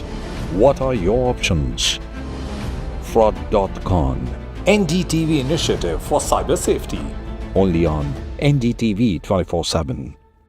I've been reporting on all issues big and small from Andhra Pradesh, Telangana, rest of South India, bringing you all the action, all that you need to know, all that you want to know. the energy of Maximum City is infectious. I bring in that energy in our news coverage from financial capital Mumbai. India's IT capital is always buzz. It's literally a city that never sleeps. And I keep you ahead on all the Bengaluru buzz. Covering from the southernmost part of India over the last 23 years, I bring in-depth and 360-degree coverage from the Dravidian heartland. The land of Mishti is also known for its bitter politics. I have seen much water flow under the Howrah Bridge, covering Bengal in all its vivid colors.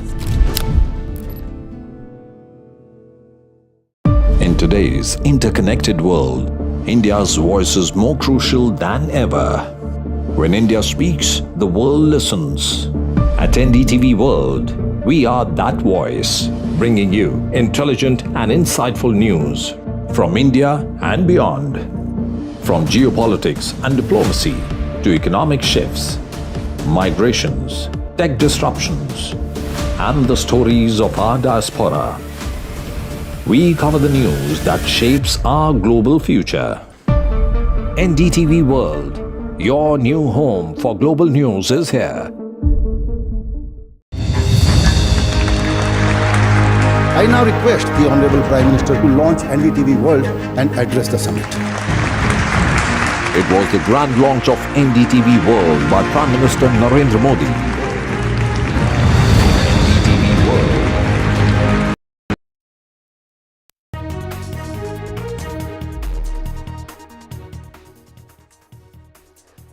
Welcome back. Let's get you the latest from Tamil Nadu. Very heavy showers are expected over the next 48 hours, and which is why schools and colleges have closed in some parts. It is the Chief Minister, M.K. Stalin, who's gone on to say that the state is fully prepared, and which is why precautionary measures are in place. NDRF teams are also on standby in the state of Tamil Nadu.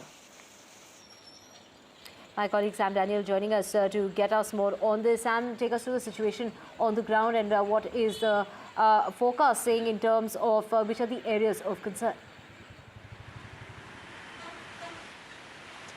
Divya, we come to you from the Germany flyover area in the heart of Chennai, where here there is well above ankle deep waters.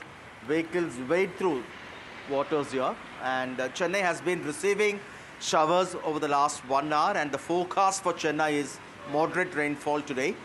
And the focus, of course, is now on the delta districts, particularly in Nagapattinam, Kadalur, Thiruvarur and the Karaikal region of Puducherry, where the Met has forecast extremely heavy rainfall today and tomorrow because of the deep depression over the Bay of Bengal. And the Tamil Nadu government says it's prepared already. Monitoring officers have rushed there. They've also kept ready shelters in these areas just in case if it requires evacuation of people. And fishermen have been advised to not venture into the sea. Those who are already in the sea have been asked to come back safe to the shores. And it's a rain holiday for schools and colleges in most of these areas in the Delta region. And in Chennai, the forecast is moderate rainfall, and on Thursday, Friday, Saturday, there could be heavy rainfall as the deep depression intensifies. Whether it will turn into a cyclone, that's something the Met Office says they're keeping a close watch on. At the moment, they're unable to predict its intensity. And the Delta areas bracing for extremely heavy rainfall, and authorities say they're fully prepared. In Chennai, for instance, authorities have activated water pumps in many low-lying pockets like this to be ready to pump out waters. But largely, they say the storm water drains, although they're not ready yet, even 3 years after the work began. They say in many pockets the system works efficiently, but in low-lying pockets this is a major challenge, and they are depending on motor pumps to be able to pump these waters out. The big worry, of course, is whether this will turn into yet another nightmare like last year. Around this time, Chennai and many pockets of southern districts witnessed flood-like situation, causing large-scale devastation to infrastructure in those areas, and that's the larger worry. But at the moment, things are under control.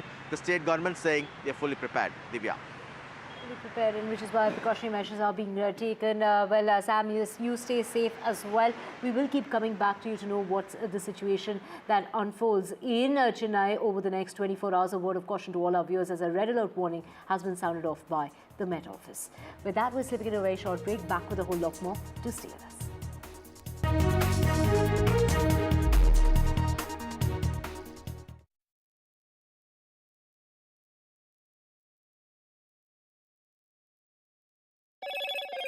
Hello, Moto. Motorola Edge 50 Pro, world's first AI-powered pro-grade camera.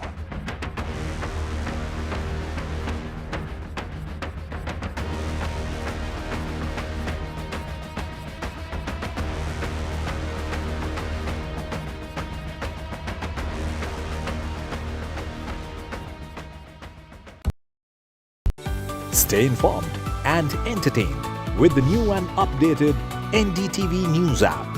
You can watch all our channels live, listen to podcasts, read breaking and exclusive news from around the world and more. Download the NDTV app today and get access to the best journalism and storytelling on your smartphone or tablet. The NDTV app. News that matters to you.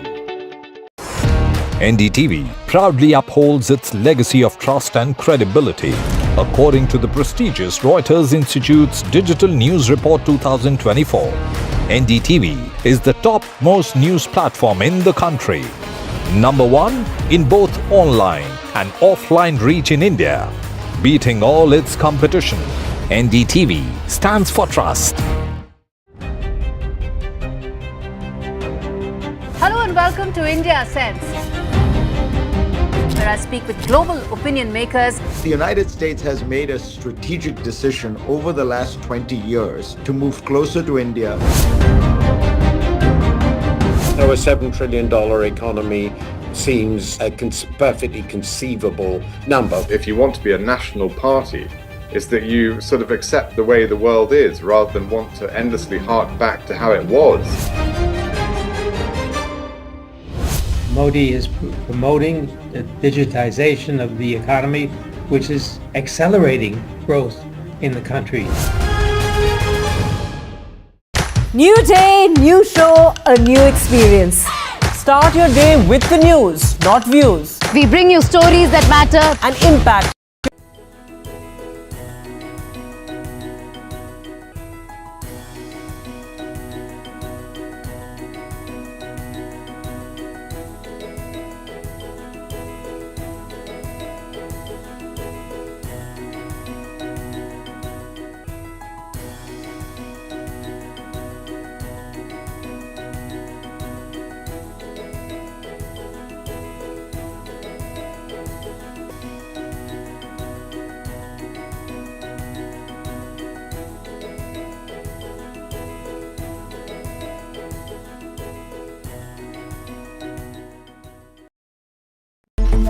It's a web of frauds, calls, luring emails, threatening messages.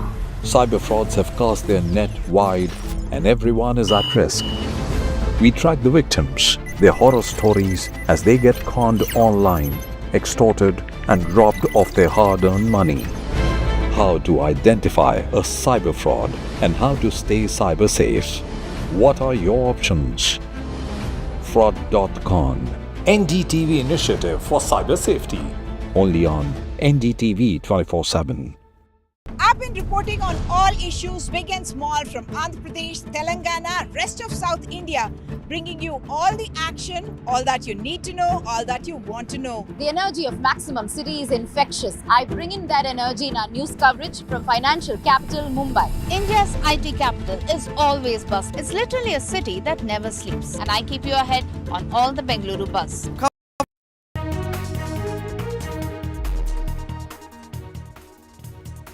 Welcome back. Today marks the 16th anniversary of one of the most tragic and harrowing chapters in India's history, the 26/11 Mumbai terror attacks.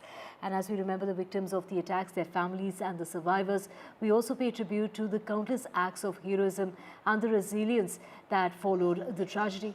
In the criminal trial is Tahavur Rana, a key conspirator of the 26/11 attacks, recently moved the US Supreme Court to block his extradition.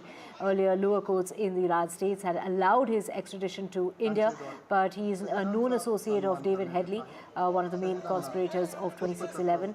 Rana has lost all his other lower court battles in the United States, but this is the last legal appeal that he is making so that he can't be sent back to India. He has, in fact, exercised his final legal option in the United States by moving the Supreme Court. And with that, we're slipping a very short break. Back with a whole lot more to stay with us.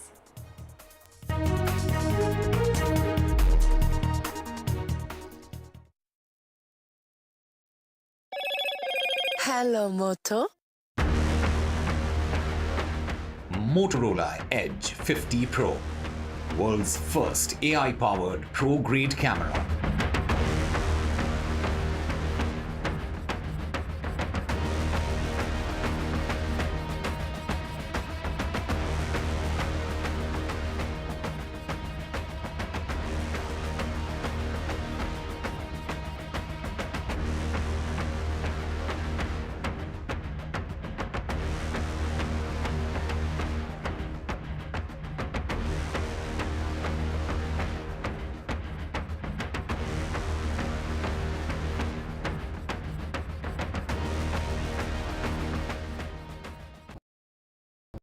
In today's interconnected world, India's voice is more crucial than ever.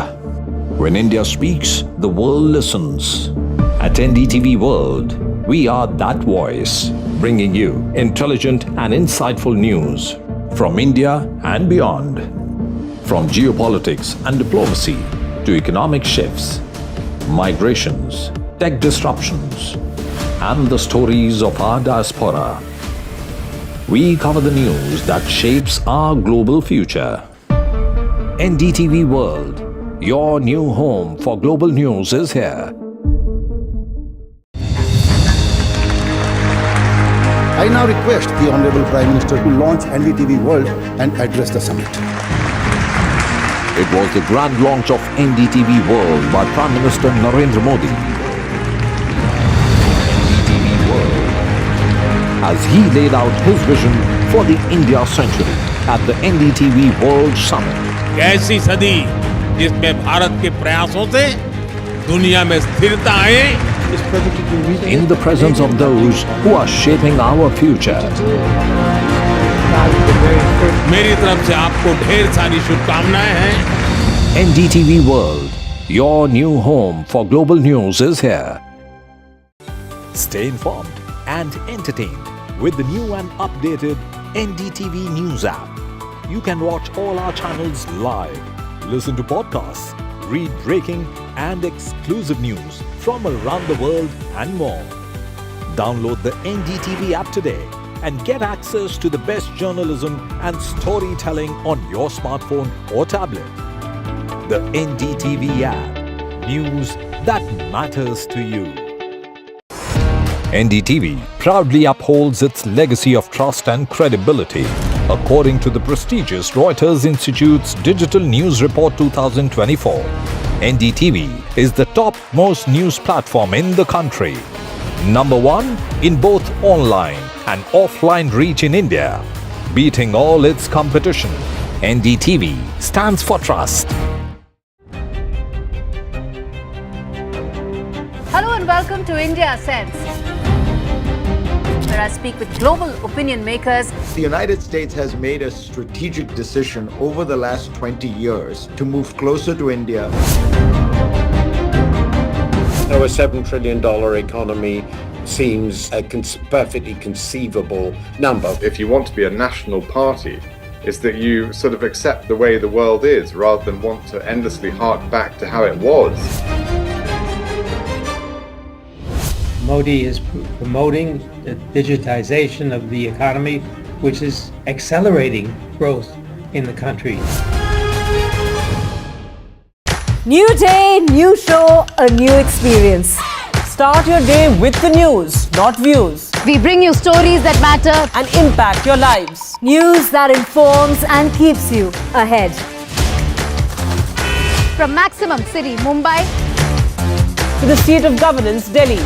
NDTV brings to you the best breakfast show. The breakfast show only on NDTV 24/7 every morning at 8 a.m. It's a web of frauds, calls, luring emails, threatening messages.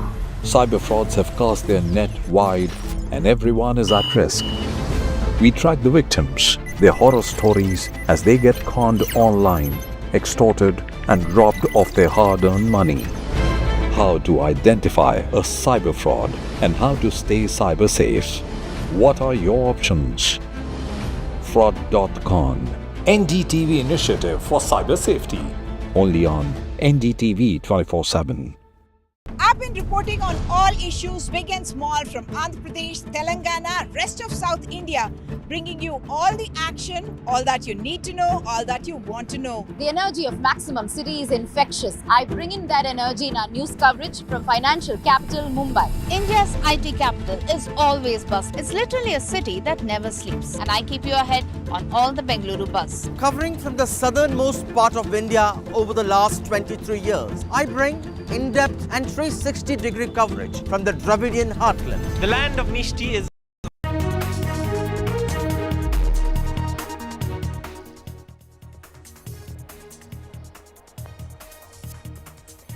Eknath Shinde resigns as Maharashtra Chief Minister. Shinde to continue as caretaker Chief Minister until the new Chief Minister takes over.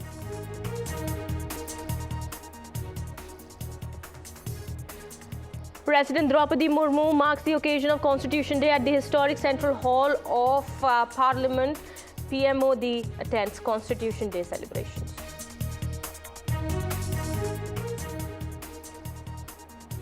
It's India bloc versus the NDA over constitution. Opposition says that it's the lifeblood of our nation. They push for a Lok Sabha discussion.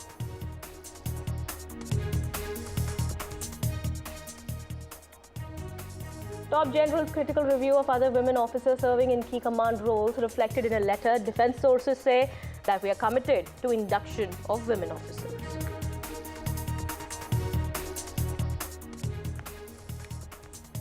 US President-elect Donald Trump vows to overhaul Justice Department, says empty, lawless cases are being filed.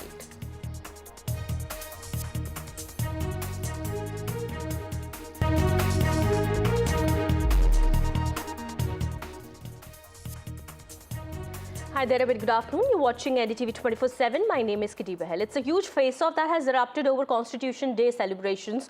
India bloc MPs have now written to the Lok Sabha Speaker. We are learning in this letter, India bloc MPs have asked for the Lok Sabha Speaker to hold a two-day discussion on the Constitution.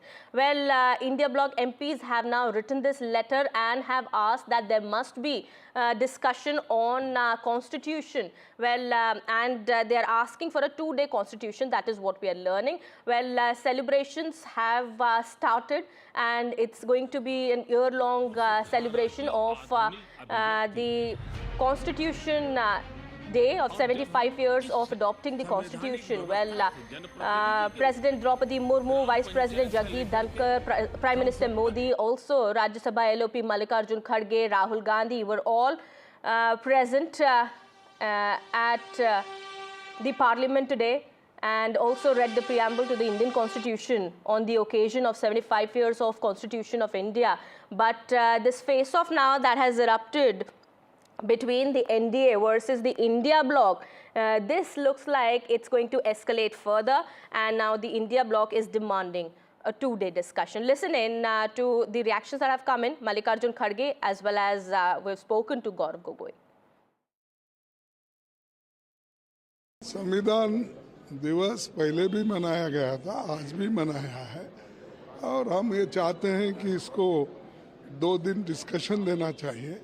Detail में संविधान के ऊपर अगर discussion हुआ तो लोगों को मालूम होता संविधान का महत्व क्या है, अपने फंडामेंटल राइट्स क्या है, अपने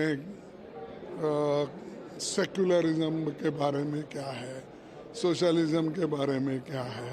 ये सारी चीज़ें हम पार्लियामेंट के थ्रू लोगों को समझा सकते हैं. इसीलिए हमने लेटर भी लिखा है और डिमांड भी किया है कि 2 दिन का डिस्कशन पार्लियामेंट में होना चाहिए. Senior Congress leader Gaurav Gogoi is with me, sir. The opposition wants a 2-day discussion in the winter session on Constitution of India. Today the government celebrated this day. What's the demand and why is that demand so? See, today is a very special occasion where we are remembering the contribution of our constitution makers, and we just want to take this opportunity to allow in both houses all political parties to reaffirm their commitment to the Constitution. I think it's a very positive and constructive discussion, and the government should not have any concern regarding it. Gaurav sir, save the debate versus celebrate the Constitution. Save the Constitution versus celebrate the Constitution debate is on, and it has been BJP MPs who have been saying since 2015 it is the Bharatiya Janata Party who had started this celebration. How do you see that, sir? I think it's necessary at this point not to make any political points. The Constitution is for the 140 crore citizens of India. It belongs to all of us and not to one political party. Thank you so much for speaking to us. That was Gaurav Gogoi speaking to NDTV. My colleague Aishwarya also joining us on the broadcast, getting us more on this issue. Well, we do understand, Aishwarya, this has become a major flashpoint between the NDA and the India bloc. Even as the India bloc is now demanding a 2-day discussion on Constitution, the BJP also has posted a video of Rahul Gandhi saying that he's insulted a tribal president. He left without saying namaste to the president, and this only looks like it's going to escalate further. Well, certainly it is the opposition parties and the treasury benches who have been playing politics over the constitution debate. Of course, the Congress party leaders have been stating that it is those people, and it is the Indian National Congress who follows the constitution. Rather, there is only a photo of opportunity that the Bharatiya Janata Party seeks. It is, of course, the government of India who had planned a grand event which will just not end today but will last for at least an year. And the government wants the ideas of Baba Sahib Ambedkar to be circulated across the country. But it is the BJP who had released now a video stating that Rahul Gandhi even did a namaste to the President of India, which is an insult to a person who is at the top of constitutional position. Remember, yesterday it was the Congress MPs who had written to the Lok Sabha Speaker demanding a change in the plan as far as today's event is concerned. They want LOPs to be addressing the joint session as well, which is something, a tradition according to them. And now today not being given opportunity, only those people who have been sitting on a constitution position, President of India, Vice President and Lok Sabha Speaker spoke today. It is a two-page letter that has been written by the leader opposition of Rajya Sabha and Lok Sabha to the Lok Sabha Speaker, and demanding that they want a two-day specific session on the Constitution of India, because it is just not Bharatiya Janata Party who can celebrate the Constitution. It is each and every individual MPs who wanted to put forward their views, their ideas in front of the House, and therefore the reason perhaps a two-day session should be called. Whether that demand will be accepted by the Lok Sabha Speaker and Rajya Sabha Chairperson is something that remains to be seen. All right, thank you so much, Ishwarya, for getting us all those details there. Well, huge politics over the matter now, and this has become another flashpoint between the NDA and the India bloc. Well, President Draupadi Murmu had kick-started the celebrations marking 75 years of the adoption of India's constitution with a joint address to both houses of the parliament today. Historic year-long celebration to commemorate the 75 years of adoption of Constitution of India began today under the campaign tagline, Hamara Samvidhan, Hamara Swabhiman. Well, President Draupadi Murmu, Vice President Jagdeep Dhankar, PM Modi, Rajya Sabha LOP Mallikarjun Kharge, as well as Lok Sabha LOP Rahul Gandhi, Union Ministers including JP Nada, also read the preamble to the Indian Constitution on this occasion. Well, Draupadi Murmu today recalled that President of India, Rajendra Prasad, had earlier said that keeping the Constitution alive depends on the people who govern it. And, well, she had also said that the government has given opportunities to all sections of society, especially the weaker section, providing them electricity facilities, permanent housing, world-class infrastructure that is being created on a large scale in the country. Listen in. हमारे संविधान में प्रत्येक नागरिक के मूल कर्तव्यों का स्पष्ट उल्लेख किया गया है। भारत की एकता और अखंडता की रक्षा करना, समाज में समरसता की भावना का निर्माण करना, महिलाओं के सम्मान को सुनिश्चित करना, पर्यावरण की रक्षा करना, वैज्ञानिक दृष्टिकोण को अपनाना, सार्वजनिक संपत्ति की सुरक्षा करना तथा राष्ट्र को उपलब्धियों की नई ऊंचाई तक ले जाना नागरिकों के मूल कर्तव्यों में शामिल है। हमारा संविधान एक जीवंत और प्रगतिशील दस्तावेज है। बदलते समय की मांग के अनुसार नए विचारों को अपनाने की व्यवस्था हमारे दूरदर्शी संविधान निर्माताओं ने बनाए थे। हमने संविधान के माध्यम से सामाजिक न्याय और समावेशी विकास के अनेक बड़े लक्ष्यों को प्राप्त किया है। नई सोच के साथ हम भारत को विश्व समुदाय में नई पहचान दिला रहे हैं। Whatever the opposition raises, whatever campaign pitch the opposition raises, the BJP has this uncanny ability to just take it around and turn it around, on the opposition and completely own it. So today was a symbol of how the BJP really, wants to project himself and also believes in the power of the Indian Constitution, and that it wants to also be seen as a party, the only party that is capable of safeguarding the Constitution. So mega celebrations in the central hall of the old Parliament, which also is a symbolic of India's modern democracy. In fact, the celebrations were kick-started by President Draupadi Murmu herself, and she made some very important points. The point that I liked the most was she chose to actually talk about the 15 women who played a very important role in the Constituent Assembly, in the framing of the Constitution, and she spoke about them. We know that many women were involved in framing of the Indian Constitution, from Dakshayani Velayudan to Ammu Swaminathan, but hardly people talk about it. The President made a mention of that. She spoke about prison reforms. She spoke about how houses for the poor has given them the ability to dream big. She's also spoken about India being a Vishwa Bandhu and the fact that we need to imbibe constitutional values as part of our daily life. So several important points there. The Vice President Jagdeep Dhankar spoke about MPs being guardians of the Lok Sabha and the Rajya Sabha, and he said that something like a disturbance actually threatens democratic institutions, so MPs should actually work towards creating more dialogue. So that, of course, was an inference to the continuing rancor and clamor that we see in the Parliament, and also disruptions. He also brought in the emergency of 1975 and said that that was a dark period for Indian democracy. Now that also is a big political flashpoint between the BJP and the opposition parties. Lok Sabha Speaker Om Birla, of course, said that a lot of disagreements also prevailed during the framing of the Constitution, but all of that was constructive, which also led to something so powerful as the Indian Constitution. Well, the Karnataka Congress also today paid tributes to B.R. Ambedkar. Well, the Congress party has urged citizens to protect the ethos of the Constitution while also taking a jab at the BJP. Mallikarjun Kharge today had said that it's our duty to protect the Constitution and fight for its true values. That becomes all the more relevant.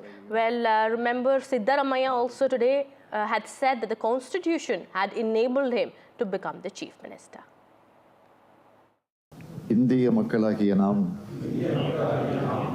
இந்திய நாட்டினை இறையாண்மையையும் சமநல சமுதாயமும் சமய சார்பின்மையும் மக்களாட்சி முறையையும் அமைந்ததொரு குடியரசாக நிறுவனவும் அதன் குடிமக்கள் அனைவரும் சமுதாய, பொருளியல், அரசியல் நீதி, எண்ணம், அதன் வெளியீடு, கோட்பாடு, சமய நம்பிக்கை, வழிபாடு இவற்றில் தன்னுரிமை, சமுதாய படிநிலை, வாய்ப்பு நலம் இவற்றில் சமன்மை ஆகியவற்றை எய்திட செய்யவும் அவர்கள் அனைவரிடமே தனி மனிதனின் மாண்பு, நாட்டு மக்களின் ஒற்றுமை, ஒருமைப்பாடு இவற்றை உறுதிப்படுத்தும் உடன்பிறப்புரிமையினை வளர்க்கவும் உள்ளார்ந்த உறுதியுடையவராய் இருப்போம். நன்றி. 2024 Lok Sabha elections, the BJP faced its worst setbacks in the state of Uttar Pradesh and Maharashtra. In Uttar Pradesh, it was the PDA, which is the Pichda Dalit Alpsankyak narrative of Samajwadi Party that reduced the BJP to 31 seats. And of course, it was also in the Maharashtra campaign in which the BJP was reduced to just, the Mahayuti was reduced to just 17 out of 48 seats. But of course, all of that at least turned around in Maharashtra with the Mahayuti sweeping, ensuring a landslide for the parties in Maharashtra just 2 days ago. So clearly this shows confidence that the BJP has, but the party does not want to take this particular aspect lying down. So it really wants to keep reassuring people of the country that it stands for representation, the reservation policy will not be altered, and that it specifically wants to reach out to deprived sections of the party, specifically SC, ST and OBCs, saying that the reservation policy is not going to be altered at all. And this is why the Prime Minister time and again during the election campaigns also said that as long as he is alive, the Constitution is not going to be touched or reviewed, and the reservation policy is never going to be altered. So this is one thing that the BJP is extremely cognizant about. It's a new BJP, since 2014. We have seen representation in the form of Ramnath Kovind, the erstwhile president, and also Draupadi Murmu, who is the first tribal president that the BJP came up with. And of course, in terms of even representation in states, constitutional status to say OBC commission. So the BJP makes it a point to keep reassuring the deprived sections of the society that it stands for their rights, and the best way to do that is to keep showing its belief and its conviction in the Indian Constitution, and also completely someone like B.R. Ambedkar, who is a great icon of all communities, but at the same time has also been somebody who has framed the Indian Constitution. So many symbolic aspects to today's program, but also the political subtext cannot be really unseen here, because there's a large aspect of politics also in this. This is the BJP's, this is the ruling party's, the government's way of ensuring reaching out to deprived sections of people who have been in 2020 for some section of them, who had actually gotten attracted to the opposition's narrative that there is a danger to the Indian Constitution. All right, we'll keep an eye on the developments here and get you more as updates come in. Meanwhile, news from Maharashtra. Eknath Shinde today resigned as the Chief Minister of Maharashtra and was appointed the caretaker Chief Minister by Governor C.P. Radhakrishnan. Well, Eknath Shinde, along with his deputies Devendra Fadnavis and Ajit Pawar, had arrived at the Raj Bhavan to meet the governor as the Maharashtra Assembly term comes to an end today. However, the suspense over who will be the next Chief Minister of Maharashtra continues. Until the new government is formed, Shinde will be the caretaker Chief Minister. With Eknath Shinde's resignation, the process of new government formation along with cabinet composition will start. Now, as per sources to NDTV, we are learning that Amit Shah is likely to mediate here and a meeting is expected in Delhi. When is that going to happen? Let's get more information from my colleague Radhika as well as Anu joining us on the broadcast here. Radhika, what more can you tell us? When is this meeting expected? We are learning that Devendra Fadnavis, other Mahayuti partners are also expected to meet Amit Shah. Well, that is the expectation. Devendra Fadnavis, Eknath Shinde, Ajit Pawar expected to meet Amit Shah in Delhi or Mumbai. Again, there's no clarity on when that meeting is expected to happen. Amit Shah is going to play the role of mediator since there is no clarity on who the Chief Minister is going to be. Of course, Eknath Shinde did tender his resignation. Today was the end of the term as far as the Maharashtra Assembly is concerned. The Assembly stands dissolved. This was, of course, expected. But as a show of strength, both Devendra Fadnavis as well as Ajit Pawar were present when Eknath Shinde did give resignation in order to sort of project an image of unity, in order to send a message that there is absolutely no dispute as far as the allies within Mahayuti are concerned. We know for a fact that there is a delay in terms of the announcement of Chief Ministership post. Is it going to be Devendra Fadnavis? Is it Eknath Shinde? Or is it going to be a new face? That is the big question. Of course, Eknath Shinde drove BJP to this huge victory. 132 is the number that it garnered. So several within the BJP backing Fadnavis as the next Chief Minister, talking about the experience that he has and of course how he's been the chief troubleshooter for the alliance Mahayuti in itself, and Eknath Shinde of course being credited for Ladki Bahin scheme and multiple other projects in Mumbai, Maharashtra, and also being projected as a pro-Maratha face, while also talking about how he's a grassroots level leader who has a lot of connect with the rural as well as urban population. So positives on both sides. Shinde Sena members really pushing for Eknath Shinde to be retained as the Chief Minister. But how will this play out? Because BJP can just take the help of Ajit Pawar and form the government. They don't really need the support of Sena. But that could be an extreme scenario. Of course, at this point, they are staying united. But who will be that CM face? The suspense really continuing. Multiple meetings expected to take place. We know that legislative party meeting of BJP is also pending.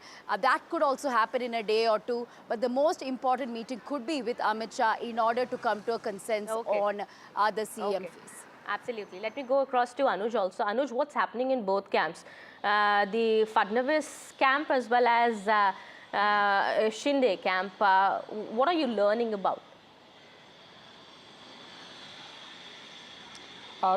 Today morning a very interesting thing happened, and as was highlighted by Radhika earlier, it is only the Chief Minister's resignation that is required, as a formality. But we saw that first Ajit Pawar, followed by the other Deputy Chief Minister, Devendra Fadnavis, and finally Eknath Shinde. All three of them made a point to be present in front of the governor, while presenting the resignation, showing very clearly that it is the resignation of the entirety of the Mahayuti government and not just the Chief Minister, although that is also, considered to be as a fact.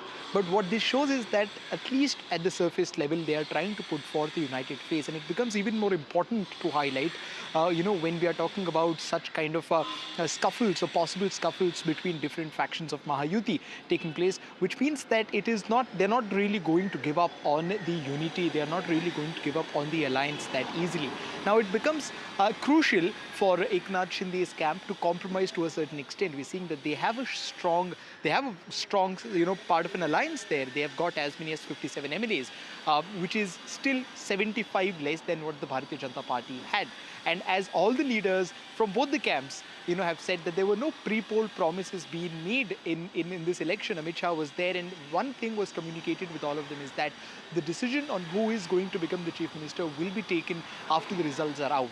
And of course, numbers was not something that was put at the fulcrum of this entire issue back then. But right now we're seeing that the kind of majority that the Bharatiya Janata Party has, they are only 13 less from majority, from the BJP itself getting a majority, which makes it very clear that it is BJP's Devendra Fadnavis who is going to, in all likeliness, become the chief minister of the state. More importantly, he's also got the backing of RSS, something that not a lot of BJP leaders across the country may enjoy at this point of time. And he's a very important work in favor of Devendra Fadnavis and things that work in favor of Eknath Shinde also. But is there any scope of a non-BJP CM in Maharashtra with Eknath Shinde? Of course, there are reports, there are speculations that Eknath Shinde, being the front runner, could also be appointed as the next chief minister. But yes, the odds are very much in favor of Devendra Fadnavis. Radhika, if you could also tell us what's really causing this delay. I mean, we do understand as per sources, this information that we got yesterday as well, that there is no mandatory obligation to decide, to take a decision today itself as the term of the assembly ends today. But what's really causing this delay? Devendra Fadnavis was here in Delhi for a brief period yesterday, we believe. Then he went back to Mumbai. Eknath Shinde was supposed to come to Delhi. Those were according to the reports, but that also did not happen. That's right. There is no constitutional mandate that government have to be formed on November 26. Although the term ended today, of course, resignation tendered as per protocol. But he's been appointed as the caretaker chief minister, which is good enough, is something that several of the experts feel. Because at this time, there is no crisis as such. There's no hung assembly. It's just discussions and deliberations that have to happen in order to come up with a chief ministerial phase. And after which, of course, oath-taking ceremony will happen. So several within the Sena, BJP, NCP feel that they're not in a hurry because this is not like a constitutional breakdown, as one would say. They will continue to do their administrative tasks as the caretaker chief minister while going through the deliberations on who can be the chief ministerial post. So yes, the delay is clearly because of the support that Shinde has and the support that Fadnavis has, the influence both of them wield respectively within Sena and within BJP. So therefore, all the pros and cons are being weighed within Mahayuti. We know that Ajit Pawar is backing Devendra Fadnavis. That is good enough for Mahayuti to form government. But at the same time, Eknath Shinde is a pro-Maratha face. He could be of benefit to Mahayuti when it comes to the upcoming Mumbai civic body polls, wields a lot of influence at that grassroots level, whereas Fadnavis is an experienced administrator. So at this point, all the pros and cons are being weighed, in order to come to a consensus on the chief ministerial phase, which is why this delay. And this delay is not going to cause any sort of breakdown in terms of constitution or in terms of administration, something all the, leaders within Mahayuti are telling us. So therefore, they feel there is no need to hurry. All right. Thank you so much, Radhika, for getting us all those details. Thanks, Anuj, as well, for bringing us all those details there. Our team of reporters continues to track the developments on the ground, and we'll be going back to them in just a bit and try and get more information as it comes. Meanwhile, it's time for a short break here. More continues on the other side.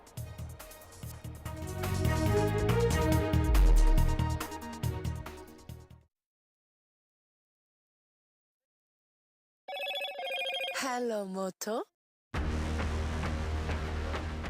Motorola Edge 50 Pro. World's first AI-powered pro-grade camera.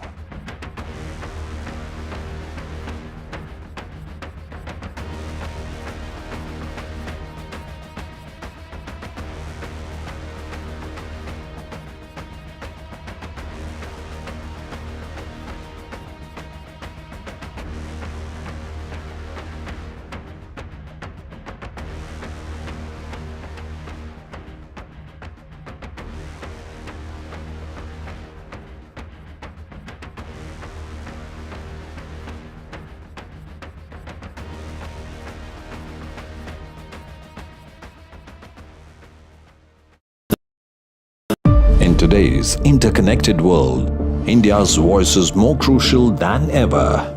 When India speaks, the world listens. At NDTV World, we are that voice, bringing you intelligent and insightful news from India and beyond. From geopolitics and diplomacy to economic shifts, migrations, tech disruptions, and the stories of our diaspora. We cover the news that shapes our global future. NDTV World, your new home for global news, is here.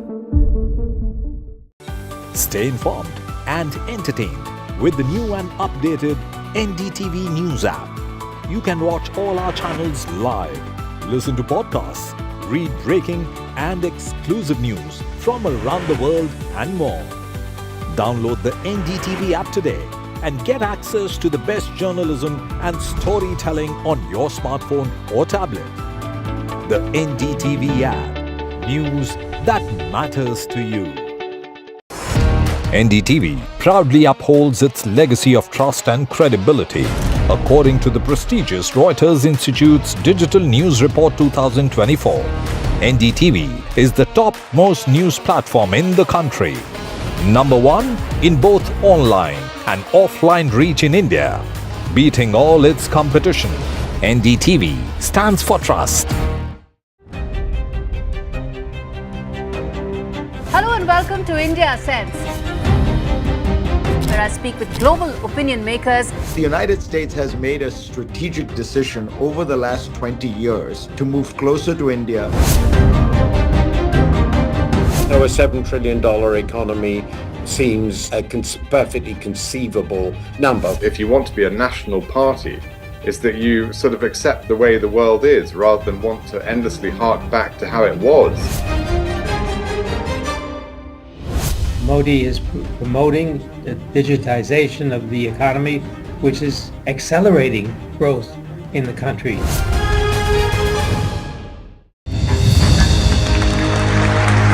I now request the Honorable Prime Minister to launch NDTV World and address the summit. It was the grand launch of NDTV World by Prime Minister Narendra Modi. NDTV World, as he laid out his vision for the India century at the NDTV World Summit. ऐसी सदी जिसमें भारत के प्रयासों से दुनिया में स्थिरता आए. In the presence of those who are shaping our future. मेरी तरफ से आपको ढेर सारी शुभकामनाएं हैं. NDTV World, your new home for global news, is here. New day, new show, a new experience. Start your day with the news, not views. We bring you stories that matter and impact your lives. News that informs and keeps you ahead. from Maximum City, Mumbai, to the state of governance, Delhi. NDTV brings to you the best breakfast show. The breakfast show only on NDTV 24/7 every morning at 8 a.m. It's a web of frauds, calls, luring emails, threatening messages. Cyber frauds have cast their net wide and everyone is at risk. We track the victims, their horror stories as they get conned online, extorted and robbed of their hard-earned money. How to identify a cyber fraud and how to stay cyber safe. What are your options? Fraud.con, NDTV initiative for cyber safety. Only on NDTV 24/7. I've been reporting on all issues, big and small, from Andhra Pradesh, Telangana, rest of South India, bringing you all the action, all that you need to know, all that you want to know. The energy of Maximum City is infectious. I bring in that energy in our news coverage from financial capital, Mumbai.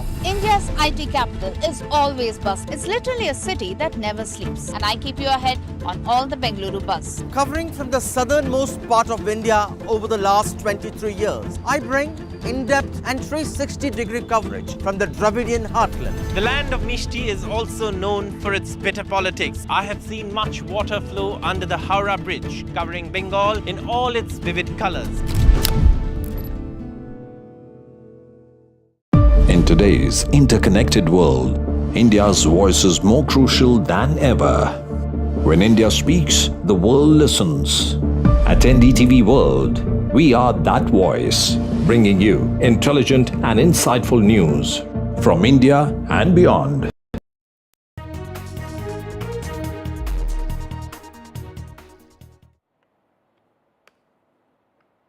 Welcome back after the break. US President-elect Donald Trump has today tweeted exposing the vendetta and malicious politics against him by the deep state. He said in his tweet that millions of taxpayers' money was used to put false accusations against him in order to derail him.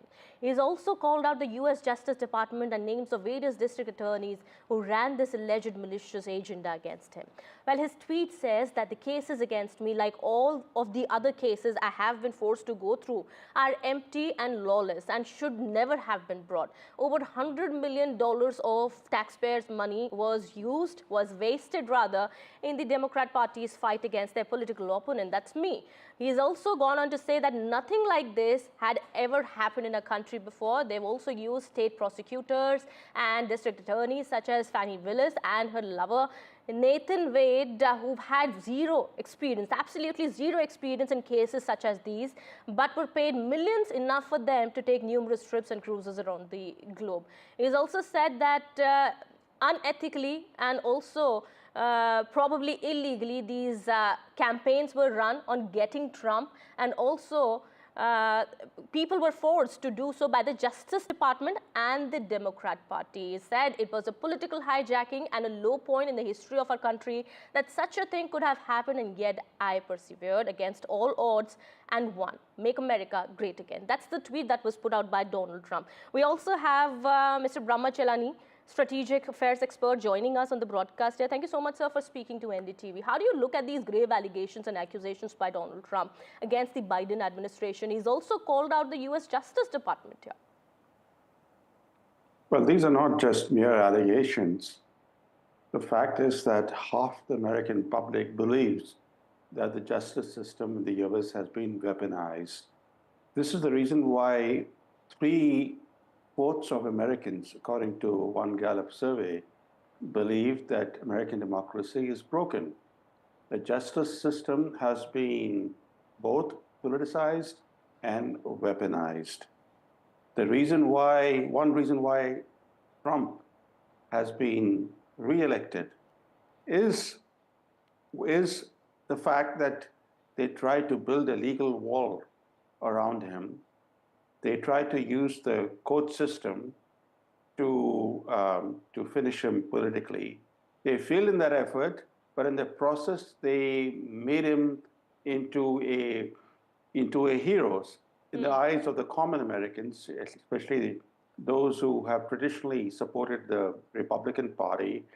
And so this weaponization of the justice system against Trump and against other political opponents in the US has helped Trump and some other Republicans who have been elected to Congress or to other public offices. But there is a larger issue which is also relevant to India, which is that not only has the US justice system been politicized and weaponized, but as we have seen in the case of the Biden administration's 2 indictments that relate to India. One was an indictment that was against a former Indian intelligence officer, and most recently an indictment against Gautam Adani, that the Biden administration has also used the US justice system as an instrument of foreign policy.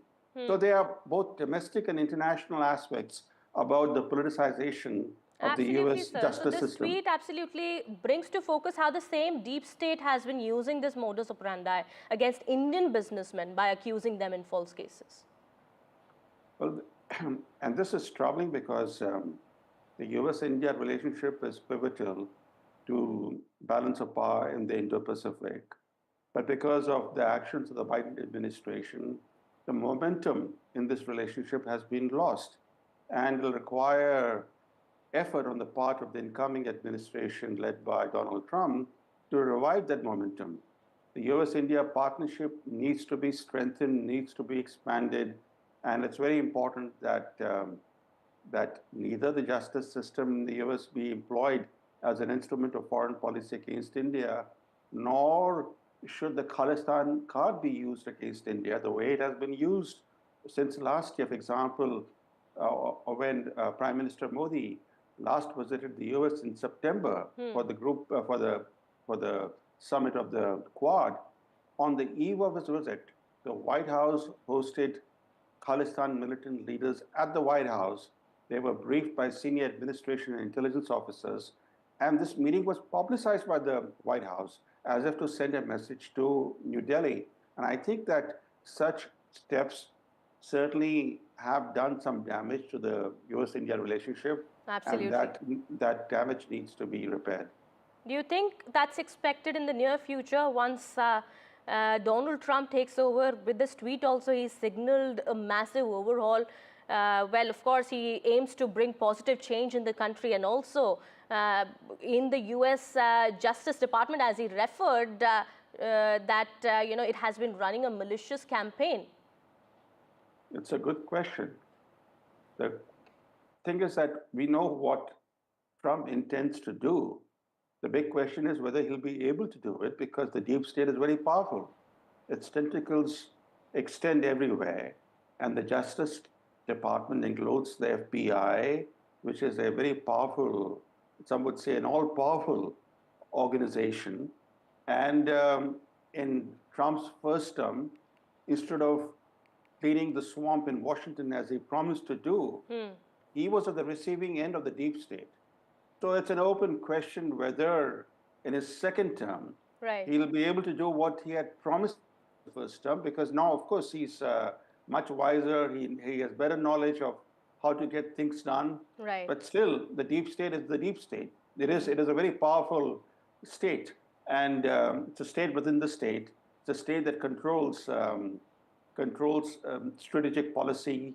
It controls institutions, and dethroning the deep state will be quite a Herculean task for Trump, despite all his promises.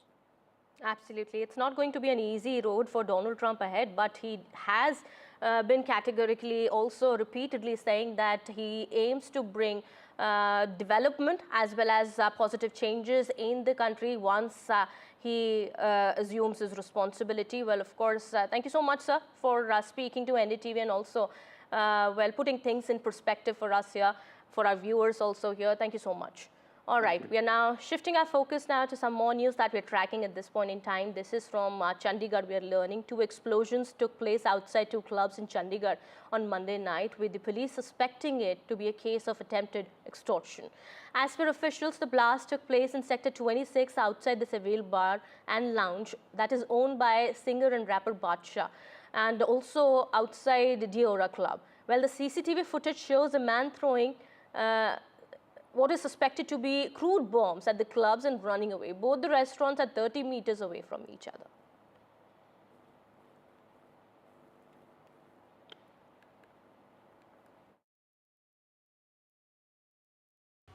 We have seen Chandigarh police have already started investigation into this matter, and what we have learned from the preliminary investigation, this is the place where the blast had been taken place. The police were trying to find out what type of the material had been used and why this disco, which is one of the happening places in Sector 26 Chandigarh, where we have seen huge youngsters, they come here for the party, and why this disco has been targeted by the people who had just thrown something and which was exploded later, and now the Chandigarh police was trying to find out all the detail, what type of the material was being used for this blast which has been taken place. Not only this disco was targeted a few meters away. I'll request my VJ to show that place also. There is a few meters away, there is another disco which was being targeted where another blast had been taken place. Now the main question, the police were trying to investigate these angles to find out why these discos are being targeted. But here where we are reporting at this point of time, I'll request my VJ to show these pictures, we can see this broken glass here. This is what we have learned from the police sources also. This is the impact of the blast that had been taken place in front of this disco. So now the question is that what type of the material has been used and what was this blast. So that is the main core investigation which Chandigarh police are trying to investigation. But what we have learned from the sources in the preliminary investigation, they learned it might be possible this blast had been taken place in front of these discos, and these discos had been targeted in wake of getting extortion money from these people. So that is the angle of investigation which is being carried by the Chandigarh police. But the Chandigarh police says once they will be able to get all the CCTV camera footage from various places to find out who are behind this blast. So we can see here in front of this entry, because here is the entry where we have seen a lot of people, they enter inside the disco. We can see CCTV camera has been installed here.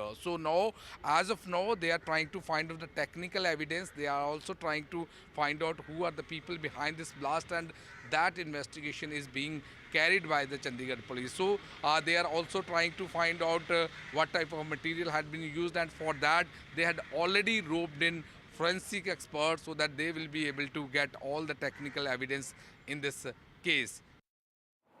All right, we'll get you more on that as developments take place. Meanwhile, some more news that we're tracking now. It's Pawar versus Pawar in the Supreme Court.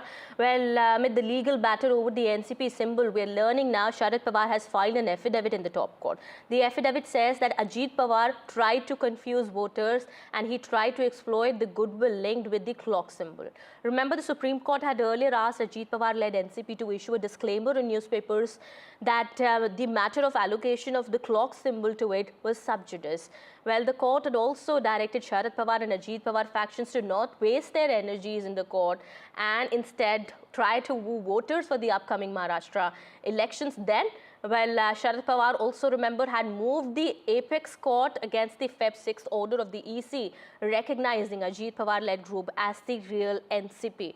All right, I'm being told my colleague Sunil Prabhu and also Radhika are joining us on the broadcast here, getting us more on this developing story. Well, Sunil, when are we expecting this matter to be heard in the top court? Well, Sharad Pawar also has filed an affidavit in the Supreme Court saying that Ajit Pawar had tried to confuse the voters.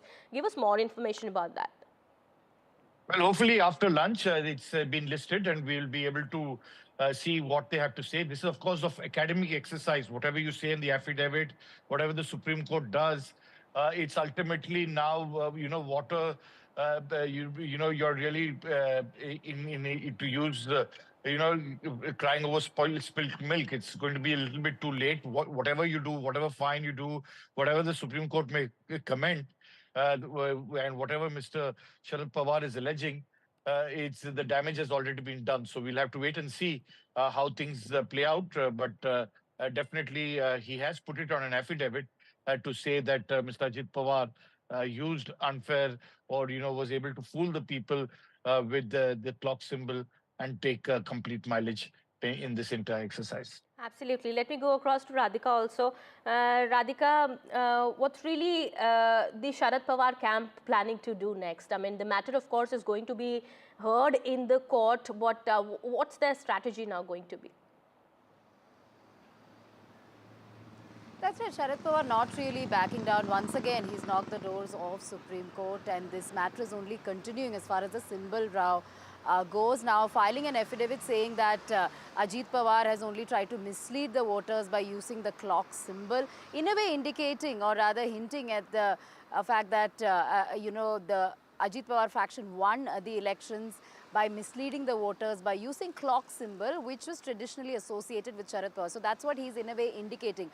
But too late perhaps. Of course, assembly elections are over, results are out, but Pawar really not backing down. He had earlier filed this plea asking the court to restrict Ajit Pawar from using clock symbol, but the court allowed Ajit Pawar to use the symbol, but at the same time asked him to use a disclaimer saying that the matter is sub judice. And later the court also asking both the factions to sort of stop wasting their time in court and woo voters.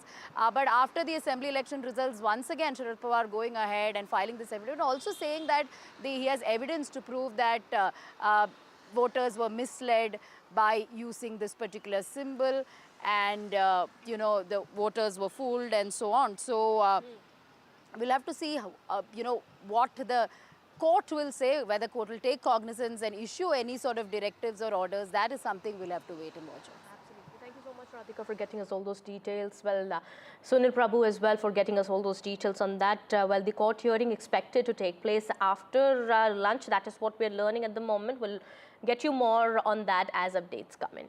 Meanwhile, we are now shifting our focus to some more news that we're tracking. After creating history in 2023 by assigning women officers to command roles in armed forces outside the medical stream for the first time, now we're learning a top general has written a letter in his assessment of the role of women officers in the Indian Army, raising serious questions on the performance of women colonels who were recently cleared for the post following a ruling by the SC. Well, the assessment written by a corps commander of the Indian Army is directed to the Eastern Army commander and called for greater training of women officers who display a range of traits the general believes need to be corrected. Well, this letter has been shot off to the Eastern Army commander complaining about various issues with women officers serving in key command roles. Hard-hitting assessment of the role of 8 Indian women officers of the rank of colonel in a very important corps of the Indian Army.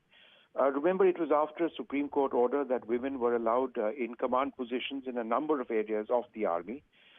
This general, the Lieutenant General in question in this letter to the Eastern Army commander, says that many of the women in his under his command, there were 8 women, show, and I quote, have serious concerns regarding interpersonal relations. There is a lack of tact and understanding, an exaggerated tendency to complain, mundane ego issues which spiral out of control, a my way or the highway kind of approach to decision making, a serious misplaced sense of entitlement and an overgrown ego, a lack of empathy, the overambition in certain women commanding officers, an uncontrolled urge to make derogatory statements, that they are not trained to be commanders and they are seeking immediate gratification for minor achievements. Now, all of this is important because it does come from a very senior officer, somebody with a sterling reputation. I should mention that this just is about a small group of Indian Army officers, and there is no suggestion over here that women should not be in command roles in the Army, but these are his observations of these 8 women under his command. I have reached out to defense sources who have indicated that the Indian Army is committed to the induction of women officers, that these were the first batch of women to assume command roles post a ruling of the Supreme Court to elevate women to these ranks. The training of women officers is an ongoing process, and leadership roles need to be based upon years of experience in junior leadership roles to prepare officers for command and subsequent ranks, and that the suggestions made were meant to improve the training standards within the Army in order to further integrate women into the force. And as I mentioned, that this is not something which reflects the view of the Army on all officers. This is about a certain limited number of officers in this particular corps. All right, we have news now coming in from the national capital as Delhi continues to breathe toxic air, with the air quality in the national capital still in the severely toxic category. There are challenges which especially abled also face. As a person with a locomotor disability and a medical professional commuting from Ghaziabad to GTB hospital, we've spoken to Dr. Satyendra Singh, who's highlighted the challenges faced by people. We are talking about climate justice, which is a very important area.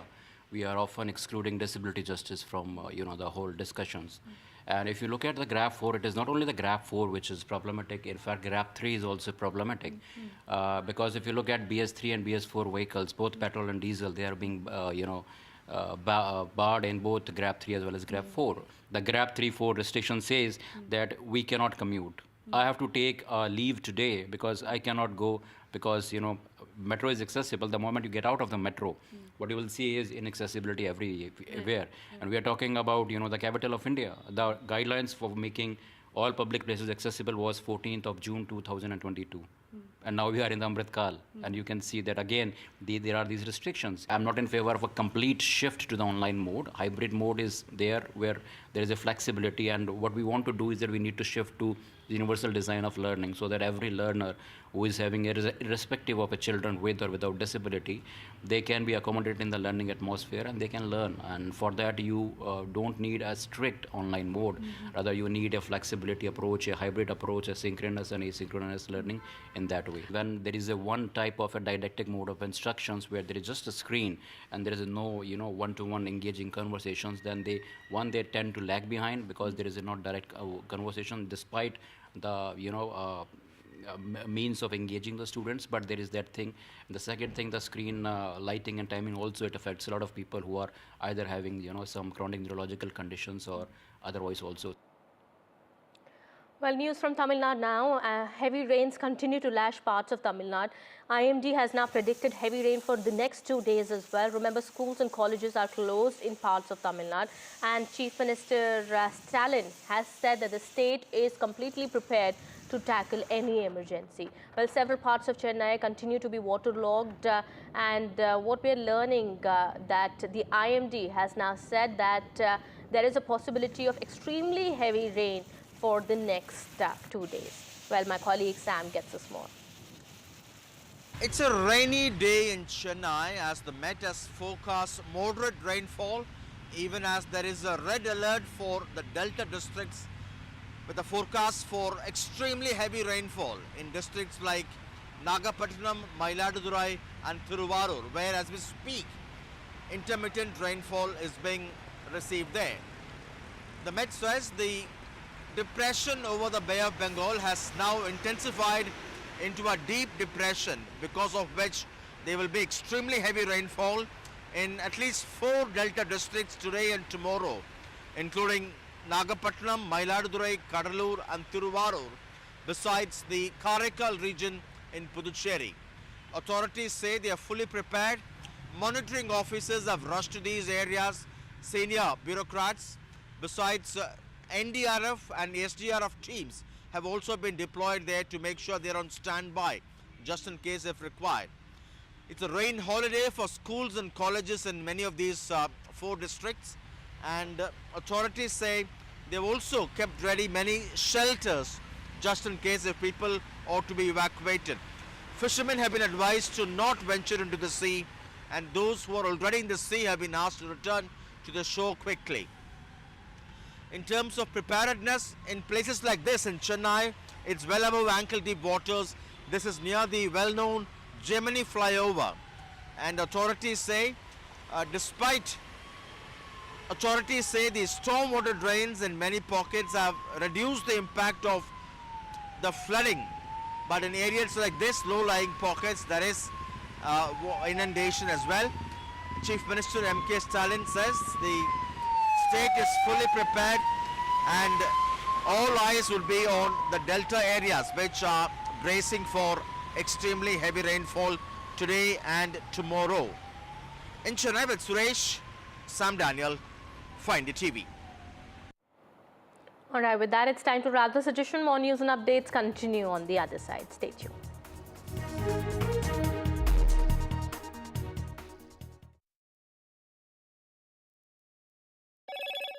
Hello, Moto. Motorola Edge 50 Pro, world's first AI-powered pro-grade camera.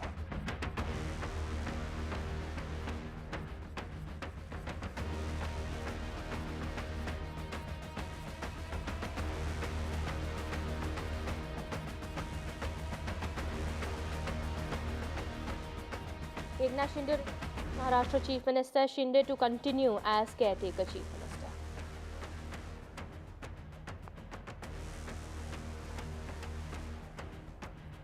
President Draupadi Murmu marks the occasion of Constitution Day at the historic Central Hall of Samvidhan Sabha.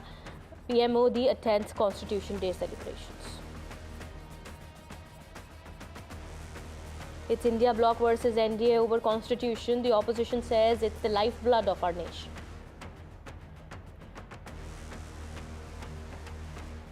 Top general's critical review of our other women officers serving in key command roles reflected in a letter. Defense sources say they're committed to induction of women officers.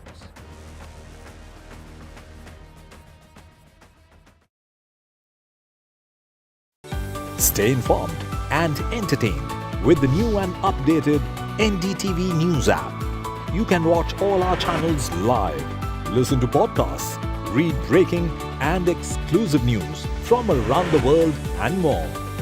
Download the NDTV app today and get access to the best journalism and storytelling on your smartphone or tablet. The NDTV app. News that matters to you. NDTV proudly upholds its legacy of trust and credibility. According to the prestigious Reuters Institute's Digital News Report 2024, NDTV is the top-most news platform in the country. Number 1 in both online and offline reach in India. Beating all its competition, NDTV stands for trust. Hello and welcome to India Sense, where I speak with global opinion makers. The United States has made a strategic decision over the last 20 years to move closer to India. Our $7 trillion economy seems a perfectly conceivable number. If you want to be a national party, it's that you sort of accept the way the world is rather than want to endlessly hark back to how it was. Modi is promoting the digitization of the economy, which is accelerating growth in the country.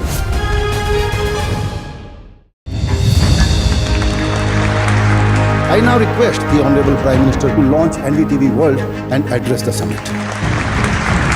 It was the grand launch of NDTV World by Prime Minister Narendra Modi. NDTV World, as he laid out his vision for the India century at the NDTV World Summit. ऐसी सदी जिसमें भारत के प्रयासों से दुनिया में स्थिरता आए. In the presence of those who are shaping our future. मेरी तरफ से आपको ढेर सारी शुभकामनाएं हैं. NDTV World, your new home for global news is here. New day, new show, a new experience. Start your day with the news, not views. We bring you stories that matter and impact your lives. News that informs and keeps you ahead. From Maximum City, Mumbai, to the state of governance, Delhi, NDTV brings to you the best breakfast show. The breakfast show only on NDTV 24/7 every morning at 8 a.m. It's a web of frauds, calls, luring emails, threatening messages. Cyber frauds have cast their net wide and everyone is at risk. We track the victims, their horror stories as they get conned online, extorted and robbed of their hard-earned money. How to identify a cyber fraud and how to stay cyber safe. What are your options? Fraud.con, NDTV initiative for cyber safety. Only on NDTV 24/7. I've been reporting on all issues big and small from Andhra Pradesh, Telangana, rest of South India, bringing you all the action, all that you need to know, all that you want to know. The energy of Maximum City is infectious. I bring in that energy in our news coverage from financial capital Mumbai. India's IT capital is always buzz. It's literally a city that never sleeps. And I keep you ahead on all the Bengaluru buzz. Covering from the southernmost part of India over the last 23 years, I bring in-depth and 360-degree coverage from the Dravidian heartland. The land of Mishti is also known for its bitter politics. I have seen much water flow under the Howrah Bridge, covering Bengal in all its vivid colors. In today's interconnected world, India's voice is more crucial than ever. When India speaks, the world listens. At NDTV World, we are that voice, bringing you intelligent and insightful news, from India and beyond. From geopolitics and diplomacy to economic shifts, migrations, tech disruptions, and the stories of our diaspora. We cover the news that shapes our global future. NDTV World, your new home for global news, is here.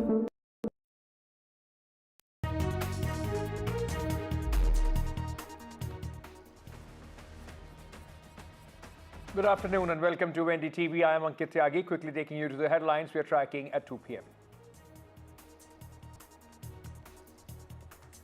NDA versus India bloc over Constitution Day. India bloc MPs write to Lok Sabha Speaker demand 2 days of discussions on the 75th anniversary of adopting the Constitution. Karnataka Congress MLA speaks against party's guarantees in the state, says will ask CM to roll back few guarantees. Deputy Chief Minister D.K. Shivkumar clears the air. No question of stopping the guarantees.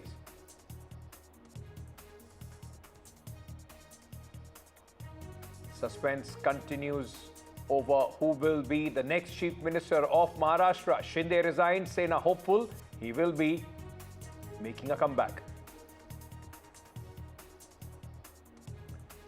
Waterlogging woes return in low-lying areas of Chennai after moderate rainfall. Pumps deployed to drain out water.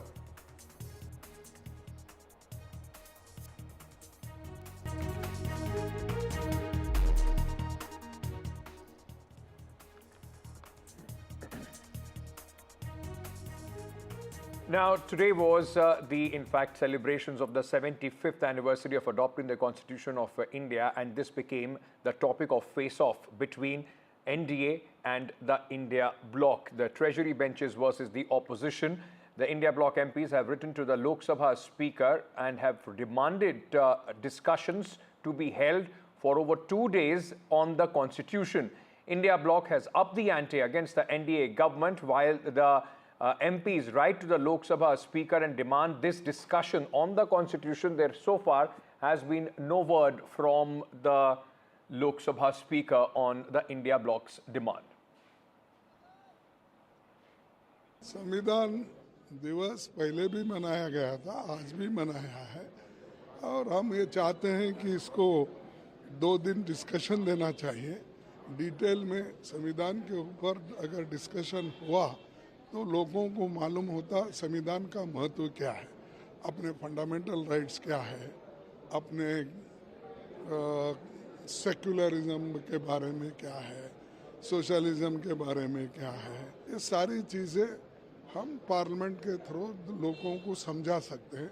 इसीलिए हमने letter भी लिखा है और demand भी किया है कि 2 दिन का डिस्कशन पार्लियामेंट में होना चाहिए. Senior Congress leader Gaurav Gogoi is with me, sir.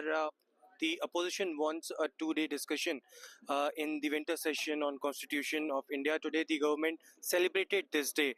What's the demand and why is that demand so? See, today is a very special occasion where we are remembering the contribution of our constitution makers, and we just want to take this opportunity to allow in both houses all political parties to reaffirm their commitment to the Constitution. I think it's a very positive and constructive discussion, and the government should not have any concern regarding it. Gaurav sir, save the debate versus celebrate the Constitution. Save the Constitution versus celebrate the Constitution debate is on, and it has been BJP MPs who have been saying since 2015 it is the Bharatiya Janata Party who had started this celebration. How do you see that, sir? I think it's necessary at this point not to make any political points. The Constitution is for the 140 crore citizens of India. It belongs to all of us and not to one political party. Thank you so much for speaking to us. That was Gaurav Gogoi speaking to NDTV. Let's go across to my colleague Aishwarya, who's joining us with more details on this story. Aishwarya, it was supposed to be the celebrations for Constitution, but the opposition has attacked the government once again, calling it of endangering the Constitution in the last over 10 years of Prime Minister Modi's rule, and now are demanding a discussion. Has there been any reaction from the Treasury benches and the Lok Sabha Speaker on this?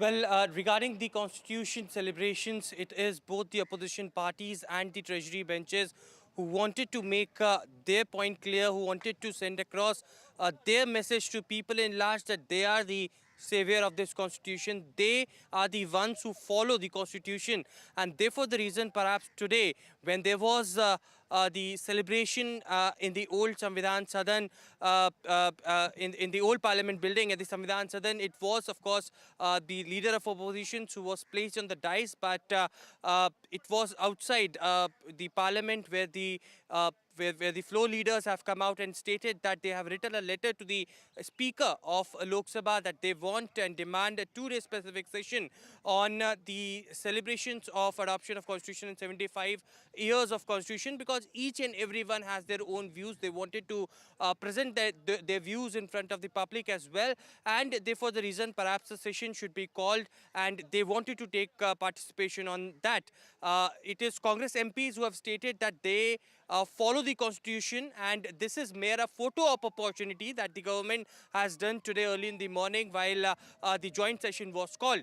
There is no word from the Lok Sabha Speaker or the Rajya Sabha Chairperson whether that demand will be accepted or not as far as the two-day special session on Constitution is concerned, whether that discussion will be done or not. But perhaps there had been letters after letters which have been written by the opposition MPs to Lok Sabha Speaker. First, why not Rahul Gandhi and Mallikarjun Kharge was given chance to speak on this issue and made the speakers on this very day. And second letter now on demand of the two-day session to discuss about the Constitution of India. Thank you, Aishwarya, for joining us at this moment. Let me also bring in Mr. Matthew Antony of the Congress Party and Mr. Pradeep Bhandari of the Bharatiya Janata Party, on this. But before we do that, let's just also listen into this attack which has come out from the Bharatiya Janata Party on Rahul Gandhi. The BJP claims that Rahul Gandhi has insulted the president and left without, in fact, the cursory courtesies to the president. The BJP's attack came after the Constitution Day event.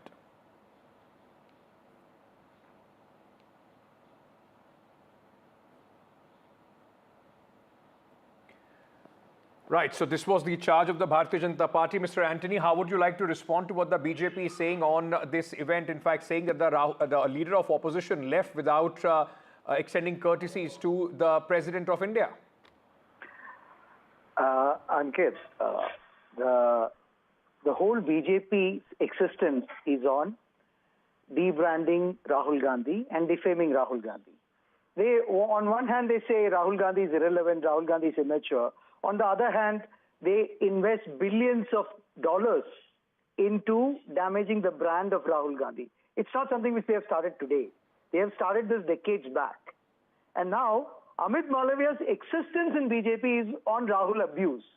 So it is not about anything to do with the President of India. It is not about anything to do with Rahul Gandhi also. It is about the very own existence of Amit Malaviya inside the BJP system. That his only existence is on abusing Rahul Gandhi. That's the only thing, it doesn't need this kind of a statement also. It doesn't need this kind of an importance also, because he just moved from the meeting from being there at the dais. You see JP Nadu also standing in the same corner, doing the same thing. Right. Okay, Mr. Bhandari, if you point out to these visuals that has been, in fact, publicized by the BJP and especially the IT cell head, it's both corners. One is the president of the Bharatiya Janata Party, Mr. Nadda, and on the other is Rahul Gandhi. Both turn around and move out. Is the BJP making a mountain out of a molehill? Well, Ankit, look at the history of Congress Party, in particular Rahul Gandhi. When Draupadi Murmu ji was made the president, it took ages for Mr. Rahul Gandhi, Priyanka Vadra and Sonia Gandhi to wish them. If you remember, when Prabhu Shri Ram's Pran Pratishtha happened on 26th of January, it took ages from the Congress Party to even commemorate it. In fact, they made an issue that the president was not there, whereas the president was invited. Then when the president visited Ayodhya Ram Mandir, again they mocked it. The larger trend in the history of the Congress Party, in particular of Rahul Gandhi, has been to mock the first tribal president of India. This is why, if you see in the visual, it was not unconscious by Mr. Gandhi, it was consciously done to not wish the president and not respect the president. Had Mr. Gandhi had the history of respecting the first tribal president of India, we could have understand what Mr. Matthew had said. But since his history has been on disrespecting the first tribal president of India, this visual is only in the line of the further disrespect to the president of India. Mr. Antony, they're calling it a deliberate act. If Rahul Gandhi's is a deliberate act, then JP Nadda's is also a deliberate act. He was also in the same corner. You see the visual, you analyze the visual, and there are even more visuals, where Prime Minister Narendra Modi is sitting and greeting the president, many a time. So isn't the Prime Minister also insulting the President of India? Mr. Bhandari, it's a very important juncture that we are at. We are celebrating 75 years of the Constitution. Should these kind of issues be what this day should be marked with? Who started this? Mr. Bhandari? Well, absolutely, Ankit, yes, because it took 70 years and it took Prime Minister Narendra Modi in 2015 to be the first Prime Minister of India to officially celebrate the 26th November as Constitution Day. The Congress Party for 70 years could not even remember that 26th November has to be celebrated as the Constitution Day. Yes, it is extremely important because Congress Party has disrespected the Constitution. It took them 40 years to respect Baba Saheb Ambedkar. In fact, the Bharat Ratna to Baba Saheb Ambedkar was given by a Bharatiya Janata Party supported government.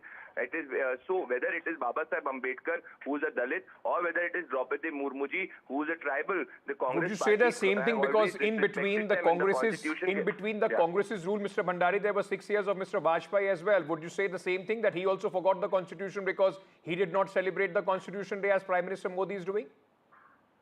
Well, it was a 6-year thing. The NDA never had the intent of not celebrating it. However, if you look at the history of the Atal Bihari Vajpayee ji's government, for example, the Jharkhand, the first tribal state, it was the NDA government which did it.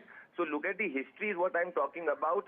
And here again, just 10 seconds, Ankit, please tell me when has the Congress Party respected the first tribal president of India at any occasion? If he can show me any visual in the past many years, then I would believe Mr. Matthew's charge.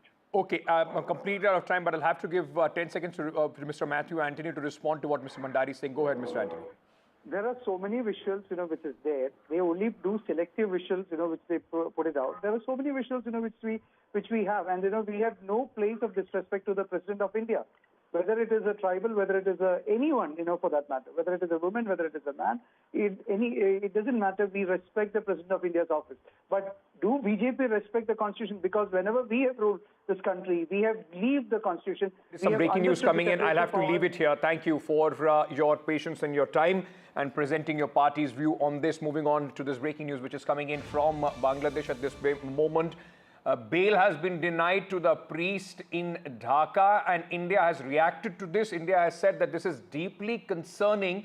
India has said that a denial of the bail after attacks on minorities is deeply concerning. The Ministry of External Affairs has spoken on the Hindu priest's arrest in Bangladesh and has said, unfortunate that the perpetrators remain at large. This is the statement on the arrest of Chinmay Krishna Das Brahmachari on November 26, 2024. The Ministry of External Affairs says, we have noted with deep concern that at least the arrest and the denial of the bail to Sri Chinmay Krishna Das. My colleague Mohammad Ghazali is joining us at this moment. Mohammad Ghazali, India time and again has raised this issue of the minorities, especially the Hindus, being targeted in Bangladesh after the fall of Sheikh Hasina government. This recent incident is only reiterating the fact of the safety of the minorities, which remains a concern in Bangladesh. Yeah, since August, it's been 3 months, and MEA, or the External Affairs Ministry spokesperson, have reiterated this time and again almost every week, because almost every week there were incidents of attack on the minorities, and this one being a major one, because he's a known priest there who has been voicing his, he has been registering his protest against the attack on the minorities, and that is why he was picked up. He has been booked under charges of treason and all. And that is why he was also denied bail today. And the Hindu community there, back there in Bangladesh, back here in India as well. They have been voicing a strong protest, and they're urging the government of India to take some corrective action. The MEA, meanwhile, is having a very tightrope walk when it comes to the atrocities against the minorities. The Indian High Commissioner there in Bangladesh is in constant touch with the new government under the advisor, Mr. Yunus there. Mr. Yunus has been saying perhaps that this is just propaganda, and there has been no attack on minorities as such, but multiple videos and incidents have been reported by the local media. Videos have surfaced on social media where in the last 2 weeks there have been attacks against the minorities, and this one being a major one because this priest was one of the leading voices or face there in Bangladesh who was condemning the government's high-handedness against the minorities, and how the government, not just the government, but the security forces are carrying out these atrocities or even backing those fringe elements back there who are carrying out these attacks as well as harassing the minorities. Now we'll have to see whether these repeated statements from MEA will have any impact there back in Bangladesh, because Indian High Commissioner is also in touch with its counterpart in Bangladesh, and the government is urging the Bangladeshi government to take corrective action, put those who have been attacking the minorities behind the bars, and allow the law to take its own course. Thank you for joining us with all those details. Mohammed Ghazali reporting there on this concerning story coming in from Bangladesh. Meanwhile, there has been continuous infighting in the JPC over the Waqf board. In fact, now the fighting has come out in broad daylight. JPC members have asked the chair to visit West Bengal. The Waqf JPC, in fact, and the TMC MP insist that no more time to file the report. The Waqf JPC and in this entire JPC, the opposition members have in fact met the Lok Sabha Speaker, and the opposition MPs have sought more time for this JPC to conclude its report. Now, will the term be extended or not? That is going to be the big question.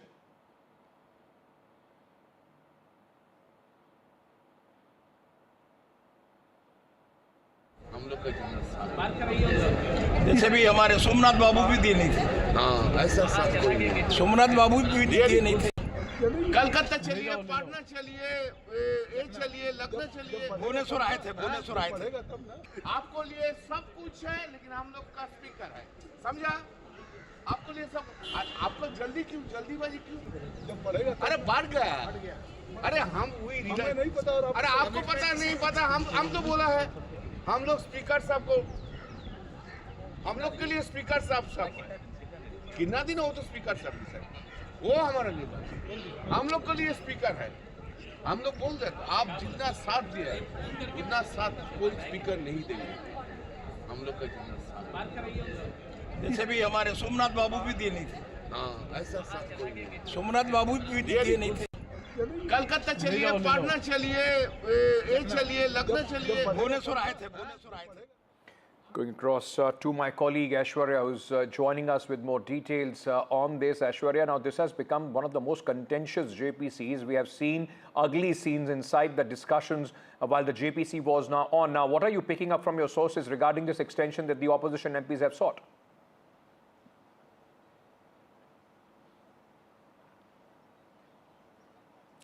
Well, these visuals that we are witnessing on our screens are just outside the parliament, and it was Kalyan Banerjee of the Trinamool Congress who faced the JPC chairperson Jagdambika Pal, and when they met each other, it was Mr. Kalyan Banerjee who asked Jagdambika Pal to visit the state of West Bengal. Remember, it was earlier the 5-state tour that the JPC had to visit, but in between they had to stop it. And it was Jagdambika Pal who did not visit the state of West Bengal, and therefore the reason perhaps Kalyan Banerjee was asking him to visit the state of West Bengal to get a clear picture as well. Now remember, there was a letter written by the opposition MPs or the part of the JPC to the Lok Sabha Speaker, and they have sought 15 days of extension to submit its report, but the government sources and the sources within the Bharatiya Janata Party, who are the MPs of the JPC, had clearly stated that the report is almost ready. The consultations had been done.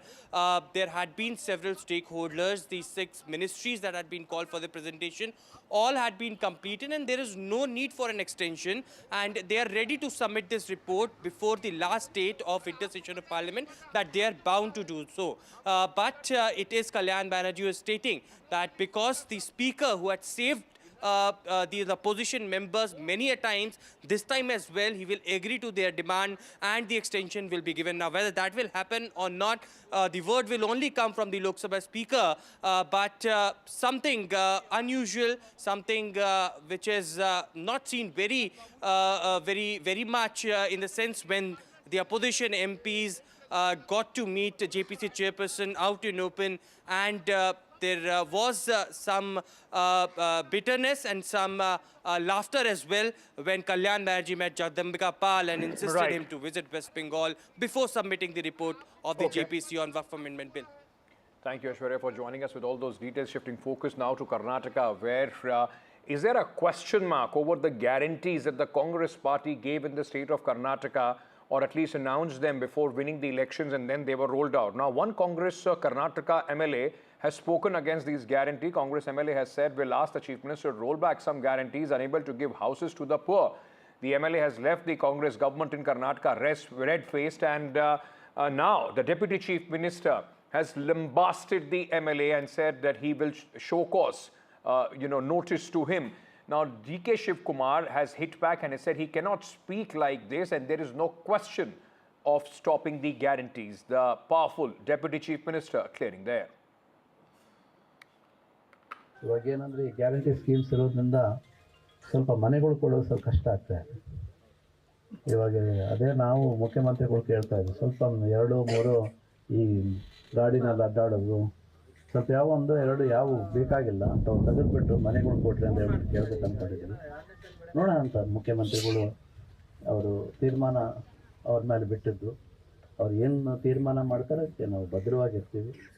ನಾವು ಕೂಡ ನಿಮಗೆ ಸಾಧ್ಯ ಆದಷ್ಟು ಏನೋ ಒಂದು ಪರಾಯ ವ್ಯವಸ್ಥೆ ಮಾಡ್ತಾ ಇದ್ದಾರೆ. ಈ ವರ್ಷ ಕೂಡ ಒಂದು 40,000 ಕೋಟಿ ಬೇರೆ ಕಡೆಯಿಂದ ಅರೇಂಜ್ಮೆಂಟ್ ಮಾಡಿ ಈ ಡೆವಲಪ್ಮೆಂಟ್ ಮಾಡಬೇಕನ್ನೋದೇ ಒಂದು ಯೋಚನೆ ಇಟ್ಕೊಂಡು ಮಾಡ್ತಾ ಇದ್ದಾರೆ ಮುಖ್ಯಮಂತ್ರಿಗಳು. ಹಾಗಾಗಿ ಅವ್ರ ಜೊತೆಗೆ ನಾವು ಸಾಥ್ ಕೊಡೋಣ ಎಲ್ಲರೂ ಕೂಡಿ. This is Congress party. I am going to issue my show cause notice. You can't do that. No question of closing any guarantee. Whatever may the cost come, we are committed to the people of Karnataka. We will implement it, and anyone can't raise the voice. Anyone. If any eligible is there, now who is not eligible, we will rectify. That is what we are doing in this BPL card. So like that, who is not eligible, who doesn't want, we can think of. A Congress MLA can't speak anything, or even a worker. I am going to issue my show cause notice.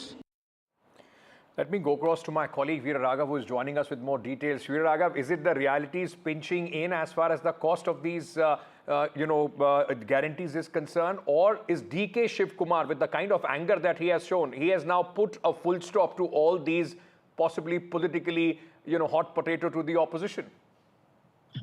It's more of a strong political statement to say that there cannot be a question of the guarantee scheme, especially given that in the backdrop of the by-polls, Ankit, post-poll surveys, several other surveys indicating that the guarantee scheme of the Congress still remains the biggest resonating point as far as the electorate is concerned. So not wanting to send out any ambiguity as far as the state government's commitment to fulfill the guarantees, or ensuring that there is no question mark over whether the state government is in doubt about it. That's pretty much DK Shiv Kumar's statement. But the Vijayanagar MLA's statement comment is something of a murmur that one has heard within the Congress amongst several MLAs, questioning the lack of funds for certain development projects, whether it is in Bengaluru or outside, and blaming the guarantee scheme for it. However, there are nuanced economic arguments that are there underneath the political, face-off that one sees about the guarantees, and those nuanced arguments have been taken into consideration. For the moment, the state government in Karnataka categorically sending out a message by sending a show cause notice from the Congress president and the deputy chief minister, saying that he will send a show cause notice to the Vijayanagar MLA for his comments. That's a reiteration of the government's position as far as the guarantees are concerned, and its commitment to fulfill them through the 5 years they hope to be in power. Veera Raghav, thank you so much for putting this in perspective for our viewers. Moving on now, ladies and gentlemen, the suspense continues over who will be the next Chief Minister of Maharashtra after the massive victory of the Mahajuti in the state. What we'll do, we'll take a quick commercial break at this moment and we'll get you more details after a short break. Stay tuned.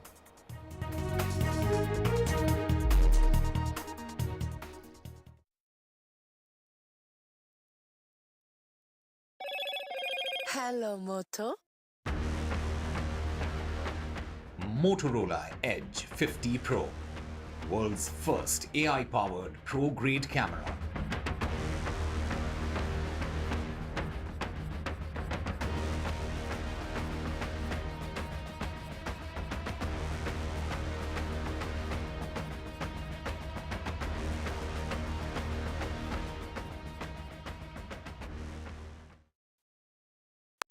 Stay informed and entertained with the new and updated NDTV News app. You can watch all our channels live, listen to podcasts, read breaking and exclusive news from around the world and more. Download the NDTV app today and get access to the best journalism and storytelling on your smartphone or tablet. The NDTV app. News that matters to you. NDTV proudly upholds its legacy of trust and credibility. According to the prestigious Reuters Institute's Digital News Report 2024, NDTV is the topmost news platform in the country. Number 1 in both online and offline reach in India, beating all its competition. NDTV stands for trust. Hello and welcome to India Sense, where I speak with global opinion makers. The United States has made a strategic decision over the last 20 years to move closer to India. So a $7 trillion economy seems a perfectly conceivable number. If you want to be a national party, it's that you sort of accept the way the world is rather than want to endlessly hark back to how it was.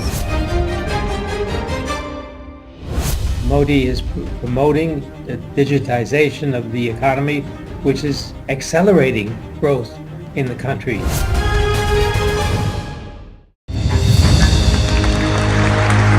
I now request the Honorable Prime Minister to launch NDTV World and address the summit. It was the grand launch of NDTV World by Prime Minister Narendra Modi. NDTV World, as he laid out his vision for the India century at the NDTV World Summit. ऐसी सदी जिसमें भारत के प्रयासों से दुनिया में स्थिरता आए. In the presence of those who are shaping our future.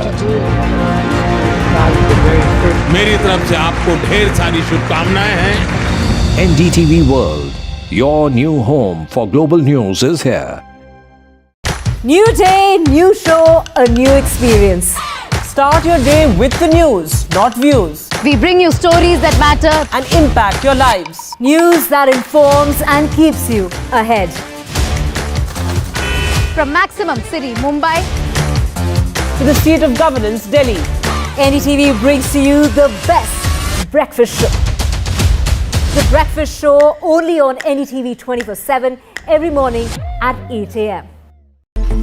It's a web of frauds, calls, luring emails, threatening messages. Cyber frauds have cast their net wide and everyone is at risk.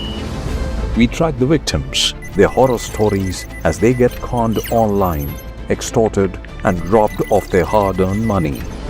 How to identify a cyber fraud and how to stay cyber safe. What are your options? Fraud.con, NDTV initiative for cyber safety. Only on NDTV 24/7.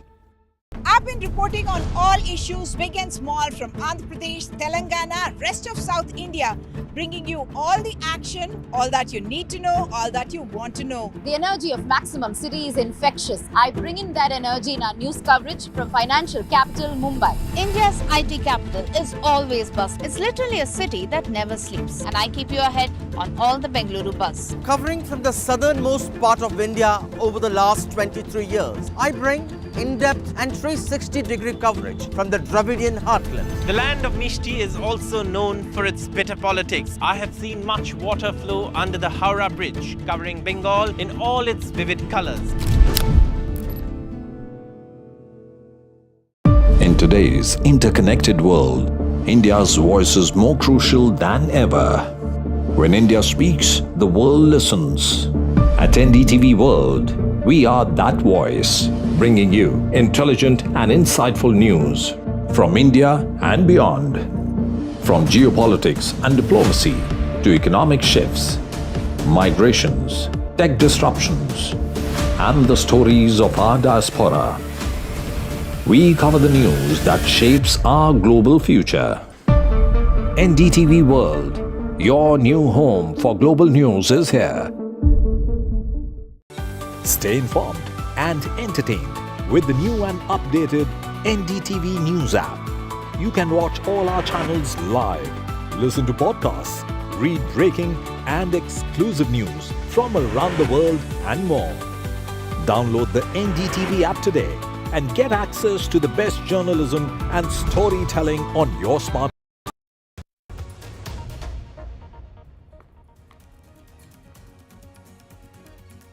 Very good afternoon. You're watching NDTV 24/7. Let's get you our top story, in which 6 people have been killed in Israeli airstrikes, including 2 girls. They were taken to the Al-Aqsa Martyrs Hospital in Dar al-Bala. The death toll from the 13-month long war in the Gaza Strip between Israel and Hamas has surpassed 44,000. Around 90% of the population of 2.3 million people have been displaced, often multiple times, and hundreds of thousands are living in tent camps with very little water, food, or even basic services. Just weeks ahead of winter, the cold weather and rain have arrived in Gaza, where hundreds of thousands of people cramped into tent camps and no homes to return to. Humanitarian organizations have said that they have struggled to bring in basic supplies because of Israeli restrictions. The ongoing fighting and the breakdown of law and order in Gaza. The United Nations Humanitarian Office has warned of a stark increase in the number of households experiencing severe hunger in central and southern Gaza. The amount of food Israel has let into Gaza the past 7 days has plummeted, now at nearly the lowest levels of the entire war.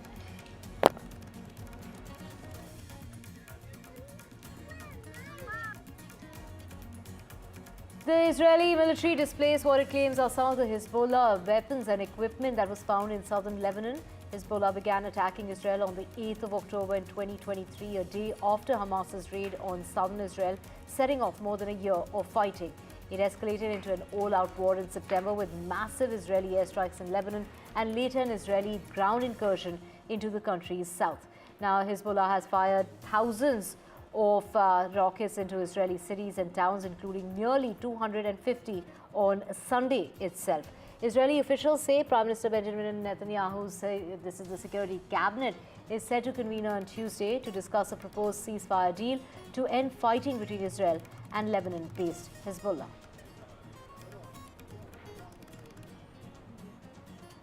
Villages in southern Lebanon were heavily damaged as viewed from northern Israel on Monday. Exchange of fire continued between the Israeli army and Hezbollah, while the Israeli ambassador to Washington said a ceasefire deal to end fighting between Israel and Lebanon-based militants could be reached within days. In Lebanon, a quarter of the population has been displaced, and parts of the country, particularly in the south of Lebanon and areas south of the capital Beirut, have been destroyed. Tens of thousands of Israelis who were evacuated from the border months ago are presuming and are pressuring their government to go home. And the world wants to stop the regional conflict from spreading after more than a year of fighting. And turbulent weather is compounding the challenges facing displaced people in Gaza, where heavy rain and dropping temperatures are making temporary shelters uninhabitable. Hamas officials in the coastal enclave said on Monday that nearly 10,000 tents had been swept away by flooding over the past 2 days, adding to their early warnings about the risks facing those sheltering in low-lying floodplains, including areas designated as humanitarian zones. Now, strong windy weather caused by high sea waves that flooded hundreds of tents for displaced Palestinians in Mawasi, a makeshift camp near Khan Yunis, adding further plight to difficult lives faced by many amid the ongoing Israeli military campaign This is the campaign in Gaza.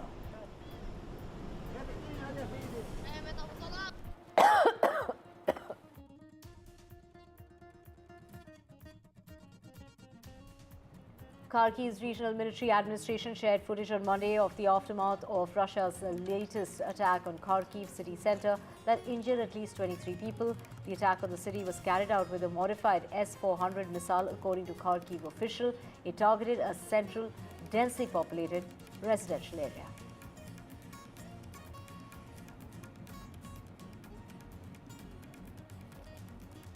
A Russian man was convicted and sentenced to 13 years and 6 months in prison on Monday after being found guilty of high treason for a video he sent to Ukraine's security services, the latest in a series of espionage cases involving the conflict. Russian news reported that the verdict, as far as the case is concerned, against Nikita Zuravil, who is already serving a 3.5-year sentence for burning a Quran in front of a mosque. Prosecutors said that she filmed a trainload of military equipment and warplanes in 2023 and sent the video to a representative of Ukraine's security agency. Ukrainian President Zelensky stressed on Monday that Ukraine will respond to Russia for everything it does. His comment came after the latest Russian strikes hitting civilian areas in Kharkiv and Odessa. 25 people have died in Kharkiv and 11 have lost their lives in Odessa. These are Russian officials claiming on Monday that its forces attacked Ukraine's energy facilities, while Ukraine reported on the same day that its troops were engaged in over 200 battles on the front lines over the past day. The Russian Defense Ministry said that the Russian army attacked Ukraine's military airport facilities, energy facilities that provided support for Ukraine defense enterprises over the past day. The Russian air defense system intercepted 4 joint direct attack munition bombs, shot down 45 drones, and also intercepted 8 ballistic missiles from the Ukrainian side, is what the ministry had to say. On the same day, the General Staff of the Armed Forces of Ukraine said in a war report that 217 battles took place in the frontline areas. It is probably only a matter of time before the Russian troops take full control of Kurakhov in the Donetsk region in the eastern part of Ukraine, said a military expert in a televised interview with China media group aired on Tuesday. The 5th Brigade of the 51st of the Combined Arms of the Southern Military District of the Russian Federation has entered the center of Kurakhov, as what the Old Russia State Television and Radio Broadcasting Company had to say on Monday. Ukrainian President Zelensky noted on social media on the same day that the Ukrainian army was facing a difficult situation in the direction of Kurakhov. This was fierce fighting that is going on in the area that has been going on for more than a month. Hong Kong's top court on Tuesday upheld earlier rulings that favor subsidized housing benefits and equal inheritance rights for same-sex married couples in a landmark victory for the city's LGBTQ+ community. And women across Latin America marched on Monday to commemorate the International Day for the Elimination of Violence Against Women. Many wore purple handkerchiefs that has become a symbol of feminism, and green to represent calls for legal, safe and free abortion. Feminist organizations and groups in Mexico City marched to the capital's iconic roundabout of the Women Who Fight monument to the National Palace in the city's main square. In Venezuela, crowds of women also rallied as they marched through the streets, chanting and holding banners aloft. Organizers called the demonstration the Butterfly Walk, a reference to the 3 sisters who campaigned against his dictatorship in the Dominican Republic. Hundreds of people defied a government ban and road closures in Istanbul on Monday to mark the International Day for the Elimination of Violence Against Women. Demonstrators gathered near the city's iconic Taksim Square, brandishing posters and chanting against violence against women in Turkey. More than 100 people were detained by the police after those clashes.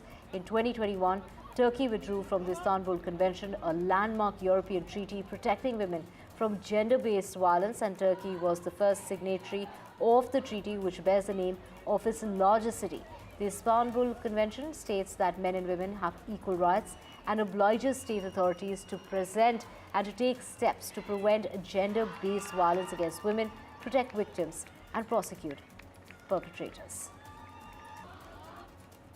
French far-right leader Marine Le Pen threatened on Monday to possibly bring down France's minority government by the end of the year through the vote of a no-confidence motion. Le Pen made her remarks after a meeting with Conservative Prime Minister over next year's budget and other issues. Barnier was to meet with some other political leaders from the left and the centre later in the day, but it was Le Pen who said that lawmakers from her national rally party, including herself, would vote a no-confidence motion if the budget bill now being debated at the parliament stays as it is. Le Pen said that she expressed red lines, including refusal to raise electricity taxes and the need to increase state pension based on price hikes as of January. A DHL cargo plane crashed on approach at an airport in Lithuania's capital and skidded into a house on Monday, killing a Spanish crew member. The cause of the accident is under investigation. A surveillance video from a nearby company showed the plane descending normally as it approached the airport and then exploding into a huge ball of fire behind a building. The moment of impact could not be seen in the video. The head of the country's firefighting service said that the plane skidded a few hundred meters and photos showed the smoke rising from a damaged structure in an area of barren trees. The person who was killed was a member of the flight crew but not the pilot. Firefighters freed 2 pilots from the cockpit, one of whom was more seriously injured, and the aircraft made a turn to the north of the airport, lining up for a landing before crashing a little more than 1.5 kilometers short of the runway. An advocate for major social media platforms told an Australian Senate committee on Monday that laws to ban children younger than 16 from the sites should be delayed until next year, at least instead of being rushed through the parliament this week. Sunita Bose, managing director of Digital Industry Group and advocate for the digital industry in Australia, including X, Instagram, Facebook and TikTok, was answering questions at a single-day Senate committee hearing into the world first legislation. This is a legislation that was to be introduced into the Parliament last week. Now, Bose said that the Parliament should wait until the government commissioned the evaluation of age assurance technologies that is completed in June of next year. The legislation would impose fines of up to 50 million Australian dollars or 33 million US dollars on platforms for systemic failures to prevent young children from holding accounts. It seems likely to be passed by the Parliament by Thursday with the support of major parties. It would take effect a year after the bill becomes law, allowing the platforms time to work out technological solutions that would also protect users' privacy. Opposition protesters gathered outside Georgia's parliament early on Monday as lawmakers prepared to hold their first session since the country's October 26 election. Demonstrators spent the night outside the parliament building, making their voices heard as they protested the country's election results that kept the governing Georgian Dream Party in power. Now, members of opposition parties have announced that their refusal to participate in parliamentary activities. Opponents say last month's vote was rigged and suspect neighboring Russia's influence. Many Georgians view the election as a referendum on the country's effort to join the European Union. The Central Election Commission said that the Georgian Dream won about 54% of the vote. As far as the election in October is concerned, its leaders have rejected the opposition claims of voter fraud.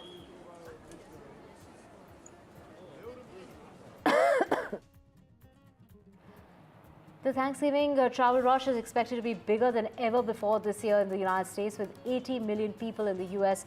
all expected to venture at least 50 miles from home between Tuesday and next Monday, most of them by car. Thanksgiving Day, falling so late in the year, has altered traditional travel patterns, and at airports, the Transportation Security Administration says that it could screen a record number of U.S. air travelers on Sunday. Meanwhile, the head of the Federal Aviation Administration says a shortage of air traffic controllers could even cause flight delays.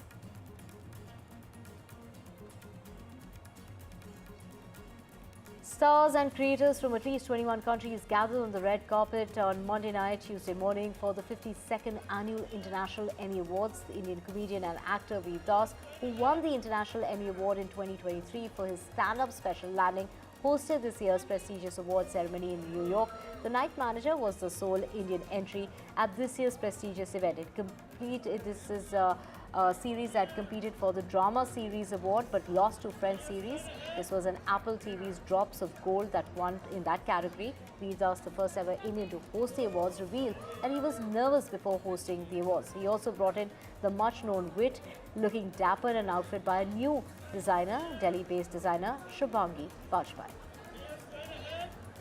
It's all the same. I think you have to punch up, and people with power who you punch up at, and I think comedy and politics are very similar forms of public speaking, except with one you're laughing intentionally and one you're laughing unintentionally. Otherwise, they're essentially the same thing. Aunts of Eric and Lyle Menendez testified on their behalf on Monday as the brothers seek to have their 1989 convictions re-examined in the shotgun murders of their parents in their Beverly Hills home more than 30 years ago. The brothers were scheduled to be seen in court for the first time in decades at the hearing in Los Angeles, but technical problems prevented them from appearing virtually from a San Diego prison. They were found guilty of murdering their parents, Jose and Kitty Menendez, in 1989 and sentenced to life in prison without parole, while their defense attorneys argued at the trial that they had been sexually abused by their father. Prosecutors denied that and accused them of killing their parents for money. In the years that followed, they repeatedly appealed their conviction without success. Now, Kitty Menendez, the mother's sister, and the father's sister asked for their release on Monday, saying that 35 years was a long time for the brothers after suffering abuse.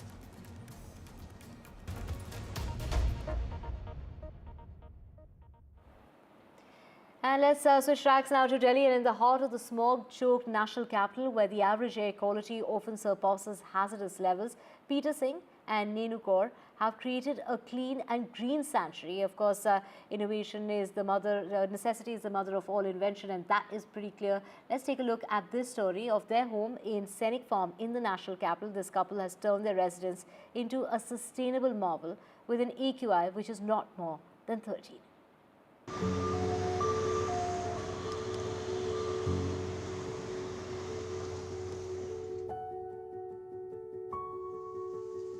The air is as clean as ever, the food is fresh, and the pollution is a distant memory. It's a sanctuary made by two people, Peter and Nino, whose passion for sustainable living has made this entire area completely pollution-free. I can literally experience the coolness, the clean air right inside, and I can also see some beautiful plants right here. And we can also call you both urban farmers, right? Urban farming is something that is growing in popularity. So if you can just show me what all do you farm right here? Well, because there's less light here, because this veranda is covered, so we can only grow plants that require less light. So this is a green called Swiss chard. It's just coming up. And we have grow lights. We have artificial grow lights. At the back, we have tomatoes. The tomatoes do get some light from above. Plus, we have grow lights. And behind it, we have grapes. Look, here is the water coming from the fish tanks. It's falling here and is flowing through this continuously. Could you just simply explain what aquaponics is? See, aquaponics is aquaculture and hydroponics combined. We take the water from the fish tank, we circulate it to plants which are grown hydroponically. So aquaponics is aquaculture and hydroponics combined aquaponics.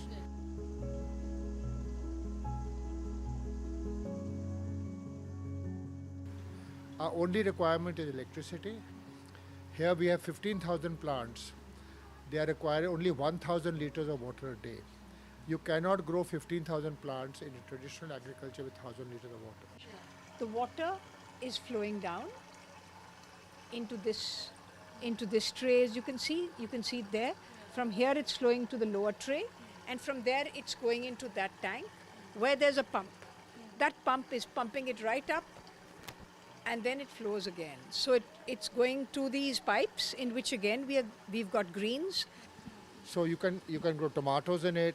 On top, actually, we've just harvested things from here. Here there'll be tomatoes. You can grow everything.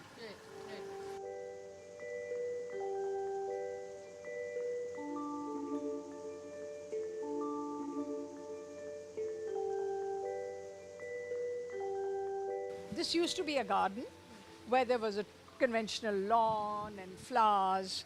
So we thought that that's a waste. So it's been dug up and we've got beds of vegetables and paths in between to work. Because this is north facing and in the winter there's a little less light, so we grow plants that need less light. We've got celery, we've got kale, we've got bok choy, and more bok choy, we've got mint and we've got parsley up there. That is the water coming from the fish tanks. It's falling there, and look here, it's falling here, and it's flowing through here, and it's flowing through this. There's only one window with a jali. So the water that's coming from that veranda is coming here. You can see there are fans making it go round and round. There are fans here, there are fans at the back. So there's you can feel the air current, fresh air. It's constant ventilation. And it's moving out. So, and that's what it is. In summer, 45 outside, 25 here. Well, we can see a beautiful rainwater harvesting system that Nino and Peter has set up, and we know how important rainwater harvesting is to fight groundwater pollution. So if you could just show us around and tell us how you did this. See, what happens is we are wasting rainwater. It goes all over the place. In Sainik Farm, in the association, we made everyone do rainwater harvesting. Even on the roads, it's rainwater harvesting. These pipes are bringing all the rainwater from the rooftop, and it falls in here, into this tank. This tank and another tank connected to it is 12,000 liters. So 12,000 liters is stored here and 10,000 there.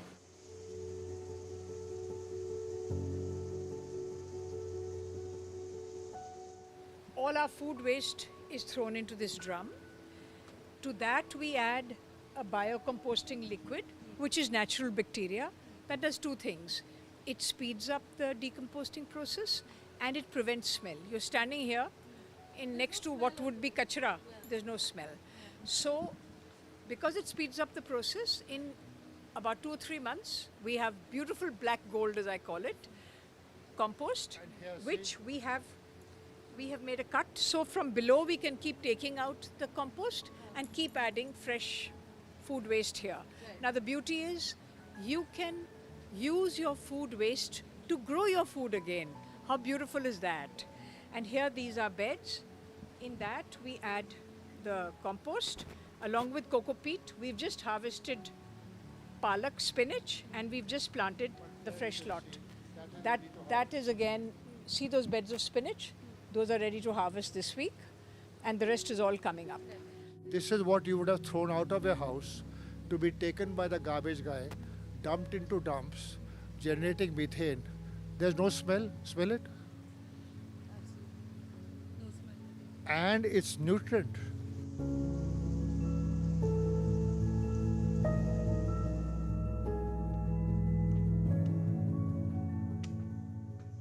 Well, we saw the beautiful outdoors of this greenhouse. Now it's time for our viewers to see the indoors, and it is quite unconventional because we can see the sandstones right here. And cemented it. There's another roof. So this is a 3-story house, only sandstone roofs. Plus what we've done is, the walls are only lime wash. There's no paint here. My wife got leukemia. Leukemia is because of the benzene in the air. Benzene is automobile exhaust. So you are adding to that is and then you're using air conditioners. Every room is air conditioned. Look at the cost. We have no air conditioner. We have an old car. That's it. The AQI inside this home is 7 and 13 here. 7 and 13. That's unbelievable, considering that this is the peak pollution winter season. 5 and 10. You're happy?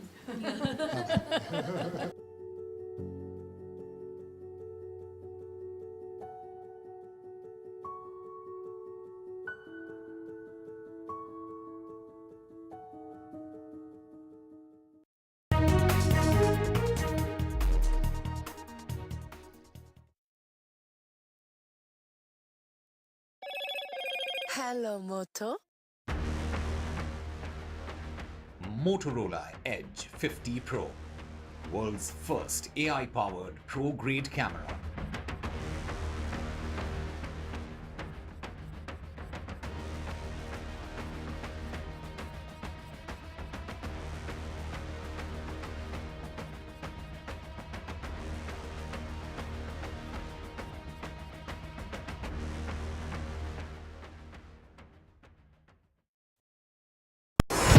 NDTV proudly upholds its legacy of trust and credibility. According to the prestigious Reuters Institute's Digital News Report 2024, NDTV is the topmost news platform in the country. Number one in both online and offline reach in India. Beating all its competition, NDTV stands for trust. Hello and welcome to India Sense, where I speak with global opinion makers. The United States has made a strategic decision over the last 20 years to move closer to India. Our $7 trillion economy seems a perfectly conceivable number. If you want to be a national party, it's that you sort of accept the way the world is rather than want to endlessly hark back to how it was. Modi is promoting the digitization of the economy, which is accelerating growth in the country.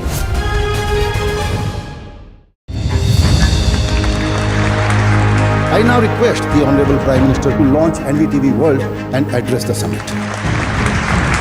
It was the grand launch of NDTV World by Prime Minister Narendra Modi.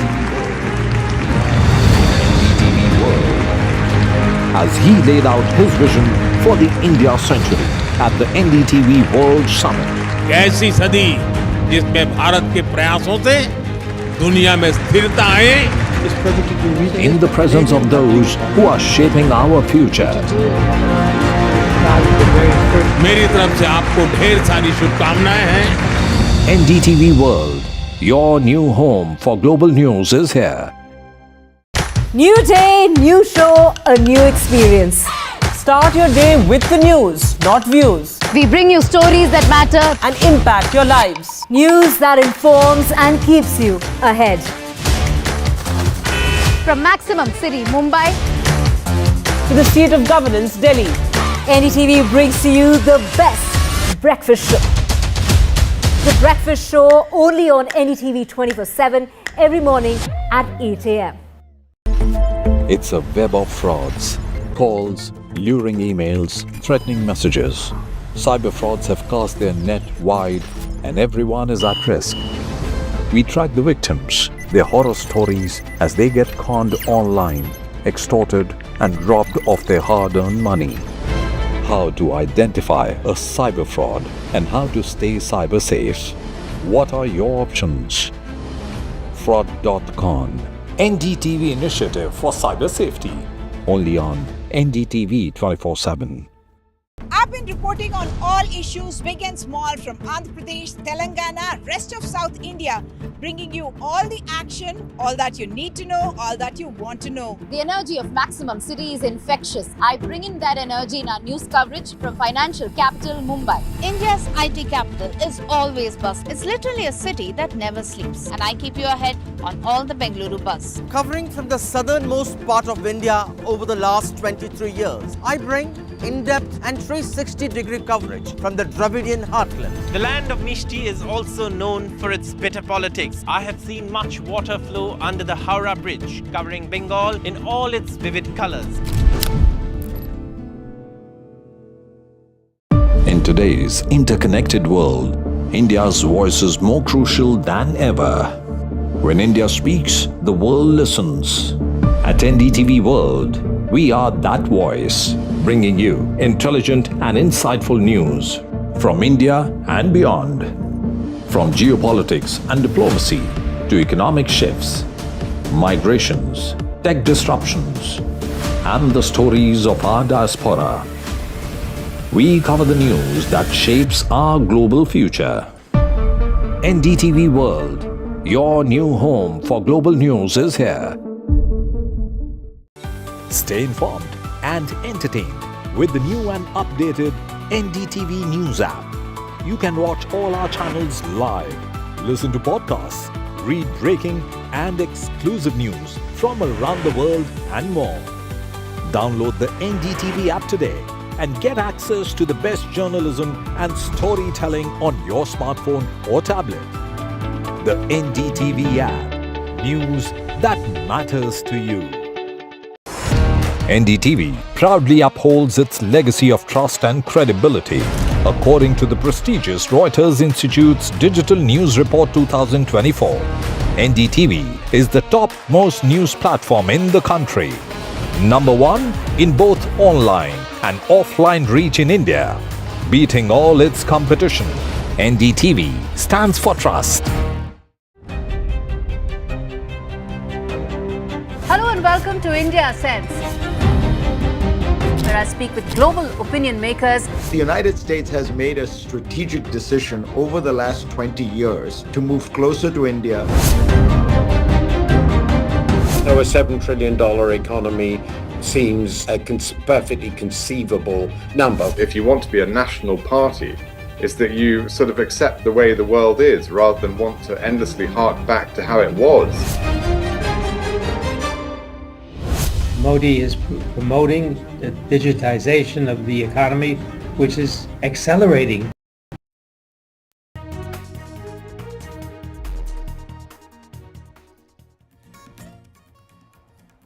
Hello and welcome. You're watching NDTV. I'm Gargi Rawat. Coming up ahead, Constitution Day celebrations are taking place. Also, India has condemned the arrest of a priest in Bangladesh. All that and more coming up ahead. Let's take a look at the headlines we're tracking. India condemns the arrest of Chinmoy Krishnadas Brahmachari, a leader of a Hindu group in Bangladesh. The Ministry of External Affairs urges Bangladeshi authorities to ensure the safety and security of Hindus and all minorities. The NDA versus India bloc over Constitution Day. India bloc MPs write to Lok Sabha Speaker asking for 2 days of discussion on the 75th anniversary of adopting the Constitution.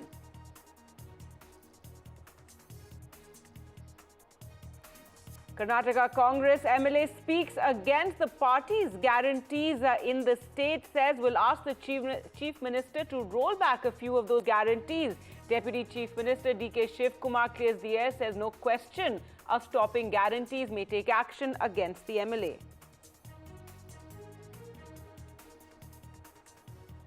The suspense over who will be the next Chief Minister of Maharashtra continues. Eknath Shinde has resigned as Chief Minister, will carry on as the caretaker Chief Minister. The Shiv Sena hoping that he makes a comeback.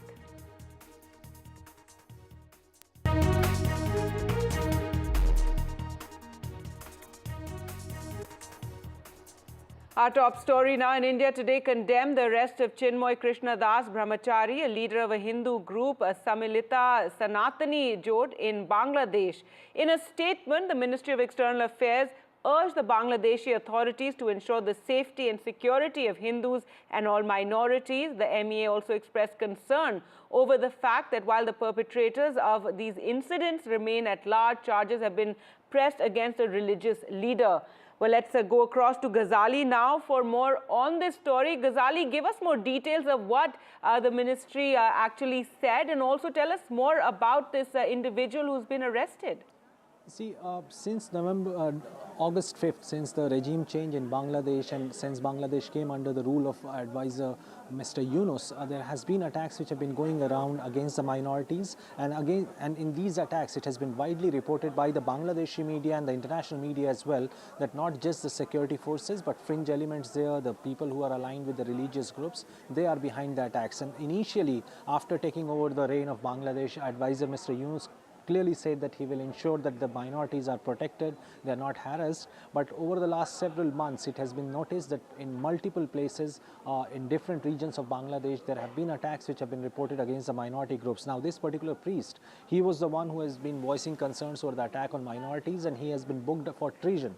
And after that, he was denied the bail today, after which Hindu groups, not only just in Bangladesh but back here in India, they raised their voices appealing the Indian government to rescue this person, because he has been criticized by the Bangladeshi government for voicing his support for the Hindus there, for condemning the kind of atrocities which has been committed by the security forces against the Hindus in Bangladesh. Mr. Yunus, the advisor of the interim government in Bangladesh, as well as people from the spokesperson's office, they have not yet issued any statement that why he has been arrested or what was his role for which he has been tried for or has been booked for treason. Indian government since last 4 months have been issuing these statements and have been repeatedly urging their Bangladeshi counterparts to ensure the safety of minorities. And in today's statement also, they have clearly said that all those who were behind this attack or all those who are involved in the attacks on minorities should be tried under the law, and Bangladesh should also ensure the safety of minorities. But we'll have to see whether these statements issued by India will have any resonance, will receive any kind of positive response from Bangladesh, because our Indian High Commissioner is also in touch with his counterpart in Dhaka. All right, thanks so much, Ghazali, for joining us with all those details. In other news, how can celebrations be held in shadow of grief? That's what Samajwadi Party Chief Akhilesh Yadav said, hitting out at the government for celebrating Constitution Day amid the Sambhal tensions. Remember, 4 people died in UP's Sambhal following clashes between locals who were stone pelting, opposing a court-ordered survey of a mosque.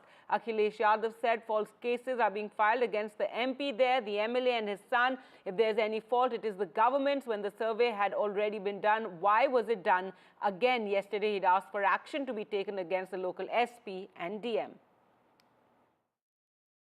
सबसे पहले तो संविधान दिवस